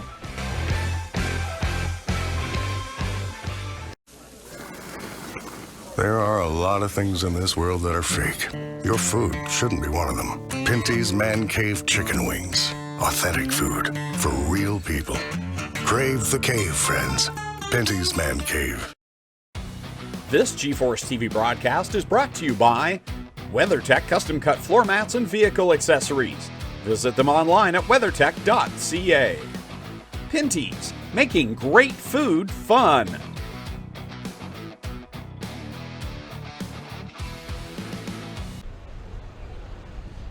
Welcome back live. Merrittville Speedway in Thorold, Ontario on G-Force TV, getting ready for the final feature of the night, the Action Sprint Tour. Let's send it down to Clinton Jeffrey with the track report. Well, guys, I just found this on top of Alan Downey's car. I said, hey, can you get that? We'll use that to show you the track. So right here on the outside, you still got a lot of soft clay for these guys to work in. It is not burnt out. You can see here, you're making impressions in it. When these Hoosier tires dig into that, it is going to fly here tonight. This track is in great shape. We'll move up another lane, trying to get run over here. You can see it's really black right here as they try and work this. So we're going to have some action here. Lots of great track to use, guys. I think we're going to have a great race. The track is not going to be the issue tonight. So ready to go for the Action Sprint Tour feature event. 25 laps the distance. Round number 4 starting on the pole. Out of Thamesford in the Oakwood Transport car number 7, it's Eric Gledhill. Alongside of him in the Vibrant Farms Pride Seeds 45 out of Mount Bridges, it's Nick Sheridan. Going from spot number 3 out of Port Colborne, Ontario, 3 wins in a row to start the season in the Maverick Real Estate Dow Auto 5D. It's Jacob Dykstra, and to his outside from Wayne Fleet, Ontario, the BS 39. That'll be Brett Stratford in the Sundance Pressure Washing Castle Plumbing BS 39. Rolling off in the 5th position from Brantford, Ontario, in car number 49L. That is where we'll find Lucas Smith, the National Building Group JDL distributing machine. And on his outside from Thamesford, Ontario, to the Vipond Eller Carn, Three Bridges Automotive 45G, that will be Curtis Gartley. Rolling off in the 7th spot from Osley, Ontario, driving car number 3S, another one of our young drivers in the series, the Car Star Brantford Bobcat of Brantford 3S's Austin Rhodes. And going to his outside from St. Thomas, Ontario, in car number 4, that is Jesse Costa aboard the Oakwood Transport Wells Foundry number 4 machine. Going from the 9th spot in car number 69 out of Oshweek, it's Joshua Hill. And to his outside in the 10th spot from Waterloo in car number 19D, driving the Velocity Mechanics ILA Sports 19D, it's Alan Downey. Going from the 11th spot out of Bowmanville, the 31 car, that'll be Dale Curran. Alongside him going from 12th out of Rockwood, Ontario, driving the Radio Shuttle Neely Auto 74, that is Rob Neely. Starting 13th, always strong here at Merrittville out of Hamilton, the MS Road Solutions DJD Graphics 12DD, Darren Dryden. And going from the 14th spot is the driver out of Hamilton, Ontario, driving the Petro Plus Travel Stop Burger Barn number 56, Derek Lemaire. Starting in the 15th spot of Rockwood, the Beaver Builders Acton Optical 94 of Ryan Fraser. To his outside, the 2M from Georgetown, Steve Murdoch. 17th spot out of Six Nations, the Stein Tree Service. Oshweek Speedway number 20, that is the Iceman, Johnny Miller. And going off 18th out of Thamesford in the Oakwood Transport AV Utility number 14, that is Larry Gledhill. Starting in the 19th spot in car number 50 LS, it's Adrian Staley from Kitchener, Ontario.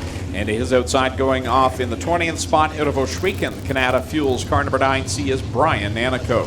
Back in the 21st starting position, he drives the True North .Bet Nitro 54 variety. Number 38, it's Derek Miller. And outside of him from Ancaster, the Hallett Home Improvements car number 51, that's Trevor Young. And in the back row from Hagersville in the 14T, the Tim's Tire Enrium Dynamics ride, that is Noel Teal. And going off 24th from Brantford, Ontario, in the Burger Barn East One Construction Machine, that is Lance Erskine. So 24 cars go 25 laps. White flag is out. The Action Sprint Tour presented by Pinty's. Guys, just want to give a quick report. Brett Stratford, not sure where he was scheduled to start. Got pushed off. You're only allowed one push off on your own. If you have to be pushed off twice, you have to go to the pack. That's going to put the BS39 right at the back. Supposed to go from the 4th spot, so a lot of work here for Brett Stratford. Double greens in hand, the Action Sprint Tour ready to turn up the wick here at Merrittville Speedway.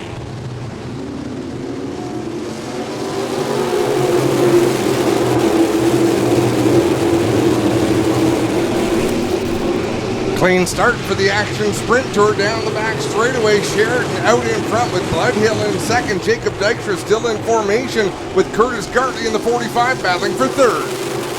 Sheridan in the lead early. Watching Stratford try to come through the back of the pack. Hasn't been able to make up too much ground yet as he works over Noel Teal through 1 and 2. Off a corner for they work. Nick Sheridan will lead lap number 2. Eric Bloodhill, Jacob Dykstra, your top 3. Here comes Dykstra down to the inside of Eric Bloodhill looking for the runner-up spot. More pack racing. Unbelievable how these great sprint cars battle in packs out here. Open wheel cars. It's just wild to witness. Absolutely wild, and appreciate that pre-race bit from Clinton as he showed us where all the clay is, and there's a lot of drivers up there searching for it, including our leader, Nick Sheridan. He'll lead lap number 4, and Dykstra having a good battle with Eric Gledhill, who's got to be feeling good. He's running with a guy that's won the first 3 features of the year in that 2nd spot, holding him off, holding his own. This time Battle B5 complete. Jesse Costa right behind them in that Oakwood Transport number 4 machine looking to close in and make it a 3-car race for that 3rd spot, but out in front, Nick Sheridan driving away. Costa picked up a heat win a little earlier in the evening. You got to wonder if he's got enough to close the deal in the feature. Right now, it's all Nick Sheridan, who is completely in control of this one, leading by almost a full straightaway. Point leader Jacob Dykstra right now in the middle of a Bar Motorsports sandwich as he's got teammates Eric Gledhill in 2nd and Jesse Costa running in the 4th spot. As right now, surprisingly, Jacob Dykstra not able to gain ground on the leader. Well, if this stays green, there's going to be a lot of slower traffic coming up. It amazes me, even in a 24-car field, we're almost 10 laps into it, we haven't encountered lap traffic. This field is competitive from front to back. Sheridan now trying to find his way around lap traffic as he's to the back of the 48. Using the high side, he'll clear Teal. Work down the back straightaway. 3 wide, oh, rough ride for Dryden down the front stretch. That just caught the corner of my eye. He hangs onto it as he rows the moat, and we stay green. Nick Sheridan leads lap number 9 as the battle for the 2nd spot continues to heat up. Jacob Dykstra working that inside line. He's got Eric Gledhill to his outside. He'll clear the 7 for the moment, but lap traffic right in front of him, and it's Noel Teal down in his line. Wow, Nick Sheridan just thread the needle between Trevor Young and Brian Nanico. A beautiful, aggressive move for our race leader, Nick Sheridan. Nanico hoping back to the inside, but I don't believe that'll cause Sheridan much trouble there as he works through 3 and 4 on the outside. Dykstra up to 2nd now, trying to find a way around Noel Teal. Works the outside lane through 1 and 2. Now cuts to the middle. We watch our leader, Nick Sheridan, who's still in lap traffic, but not slowing down at all.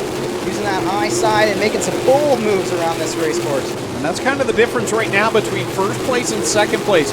Nick Sheridan seems to be willing to go wherever he has to and make it work. Right now, Jacob Dykstra very committed to the bottom, but it's making it hard for him to get by that lap traffic. There's no hesitation on the part of Nick Sheridan right now, although Murdoch almost came across his line there going into turn 3. That would have been disaster for the race leader. Dykstra still working that inside lane through 1 and 2. Trying to get past Young, another lap car in his way. but now we're actually starting to see maybe that gap is starting to close up as Dykstra making some ground on the inside. Lots of lap traffic between them, but that lead is now under a straightaway. The leader goes down the back stretch as he's got 3 lap cars between he and second place. Jacob Dykstra third right now. Still Eric Gledhill having a fantastic run here tonight. Then you've got Jesse Costa running in fourth. And behind him is Lucas Smith completing the top 5. Sheridan had trouble there going down into turn 1 as we've got 10 laps to go in this 25-lap feature event. Trying to put a move on Ryan Fraser, and he kind of got bobbled up behind the white number 94. The gap is closing. Sheridan has the lead, but Jacob Dykstra can see him. He's got 2 lap cars battling side by side. Right in front of him is Ryan Fraser and Brett Stratford. If Jacob Dykstra can get by those two, then he can see the leader. He's closed the gap, but can't clear those 2 cars. What did we talk about a little earlier in the night? It's a lot easier to drive more aggressively and pick up the pace when you can see that rabbit in front of you. And right now, Sheridan, he leads this pack, and Dykstra trying to slice his way through, uses the high side now, and that might cost him a bit of time. Almost ran out of racetrack to Jacob Dykstra there coming off of turn number 4. He'll work to the outside of Brett Stratford. His challenges in getting around Stratford and Fraser have allowed Nick Sheridan to drive away once again. Sheridan trying to put a few more cars between himself and second place Dykstra. 6 laps left to go for Nick Sheridan as he works it down to the inside of corner number 2. Now trying to get by Derek Miller in that 38 machine. Jacob Dykstra, 1 lap car between he and the leader, and that is the Iceman, Johnny Miller. Dykstra, last time through 1 and 2, went way upstairs, made some time. Now he's back to his inside line. Miller's the next lap car in front of him, but he's not close enough to make a move through 3 and 4, as Sheridan still controls this one. The farther Nick Sheridan gets through this field of cars, the more difficult they become to pass. He's about to close in on Rose in that 3 machine. Rose was real quick earlier on with a lot of confidence, has McDeman helping him this evening. Off of corner 4 comes the leader, Nick Sheridan, across the stripe. It's 3 laps left to go, and he's widened the gap now. 3 lap cars between he and Jacob Dykstra. Can the streak be broken? We'll find out in a little less than 3 laps. Sheridan goes back to the outside. He was working the bottom of the racetrack for a few laps, goes back up to the high side with 2 laps to go. Sheridan in control. You can see the rotors glowing on that 45. I almost wonder if he had to work a little too hard to get by some of that lap traffic, and maybe that's what slowed him down as he starts to stretch things out over Dykstra once again with those lap car cushions. White flag out for leader Nick Sheridan as he goes across the stripe. Heavy traffic in front of him. Jacob Dykstra doing all he can to try and get that 5K. Down into 3 and 4 for the final time goes Sheridan. He's going to choose the inside grooves. Got lots of room between himself and second place. Sheridan going to take home $5,000 in the crate sprint car win. Dykstra settled for second. Gledhill comes home third. Jesse Costa fourth. Rounding out the top 5, it'll be Lucas Smith. Impressive feature event for the Action Sprint Tour presented by Pinty's. Adam, we documented earlier on in the night how many young drivers we have in this series. We had to have a B main, a full 24-car feature. A lot of them inexperienced, green to check. Just unbelievable. What a display of skill. I mean, we had cars everywhere running the moat. Darren Dryden, I think he rubbed along the concrete wall on the front straightaway 1 lap.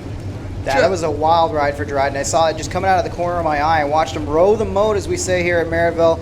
That was a rough ride through the moat, but nobody had a smoother ride than Nick Sheridan, who finds himself down in victory lane. So he'll take the $5,000 courtesy of Sundance Pressure Washing. And that Vibrant Farms Pride Seeds number 45, the 2019 champion of Ohsweken Speedway in the crate sprint car division. And he's about to climb out and talk to our Clinton Jeffrey.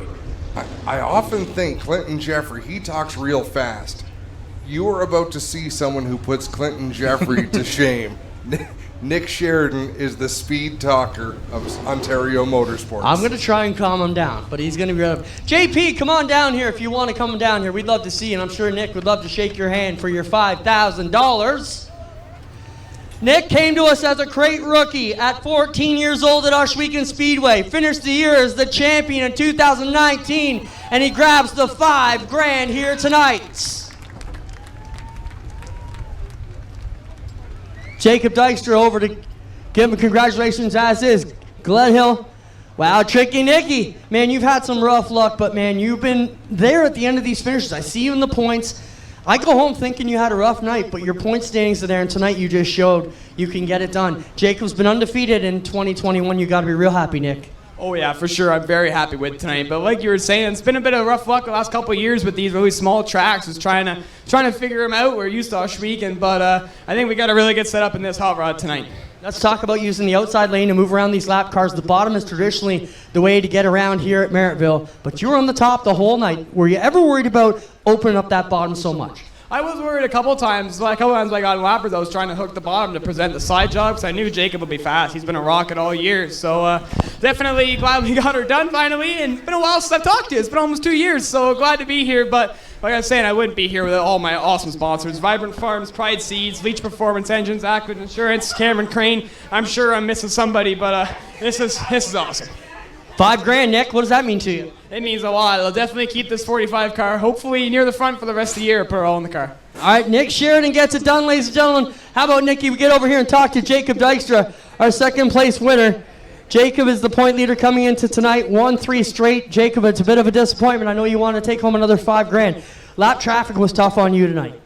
I was able to roll the bottom pretty good, and that's where everyone else was. And I had nothing for him around the top. And on the start, motor kind of fell on his face, and I didn't have a good start, so he was able to get ahead of me. Still going to leave with the point lead. That's always a good show when you're on the podium here in Niagara. Yes, sir. Jacob Dykstra will finish second. We'll move over here and talk to Eric Gledhill. Eric, is this your best ever finish? I was looking at best finishes, and I think you got a fourth before third tonight. That's an awesome job. I know Bar Motorsports and all the guys are going to be pumped about that. 3-car team, and you're leading the charge. You got to be real proud of that. Oh, it's been an amazing season so far. Bar Motorsports put an amazing car together for me. Oakwood Transport comes through with the sponsorship. The whole program's amazing. Let's talk about your B main. The last time we were here, you learned a lot, but kind of stepped on it and gave it away. Did you learn something in that B main that helped you here tonight? Oh, for sure. Just slow down, be patient. I was being rammy, and it got the best of me. So I'm just glad I could show that I can run up here with these guys. It's an incredible. The crate division is amazing, stiff competition. I'm glad I can run with them.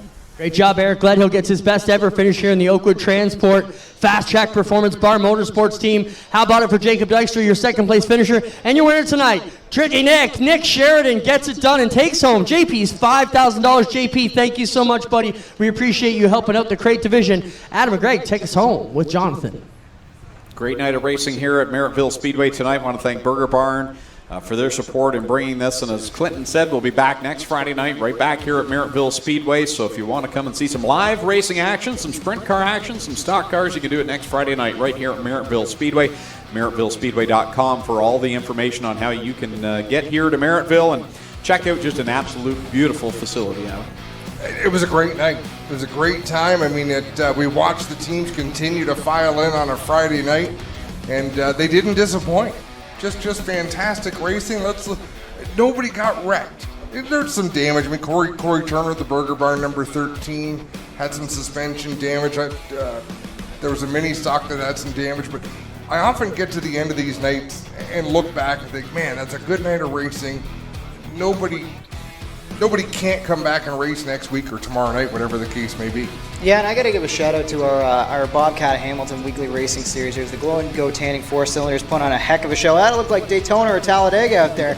Pack racing from them. The Hoosier stock stepped up. We had another awesome battle between Bailey and Murray, and all around a great night. Happy to see a big crowd here at Merrittville on a Friday night, and hope to see a lot of people back in person again tomorrow for Bobcat Hamilton weekly racing here. Well, thanks for joining us in the booth tonight, Jonathan. We appreciate it. Great job as always, and we'll see you back here next Friday night. So on behalf of the G-Force camera crew, I'm Clinton Jeffrey and Adam Ross. I'm Greg Kellman saying so long. We'll see you tomorrow night down at Southern Ontario Motor Speedway here on G-Force TV.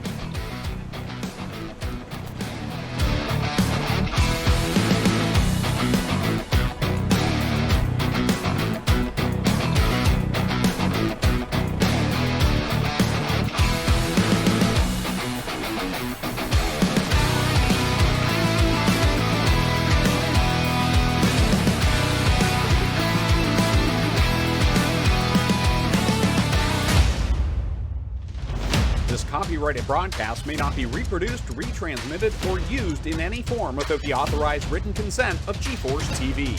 GeForce TV would like to thank you for your support and for watching today's broadcast.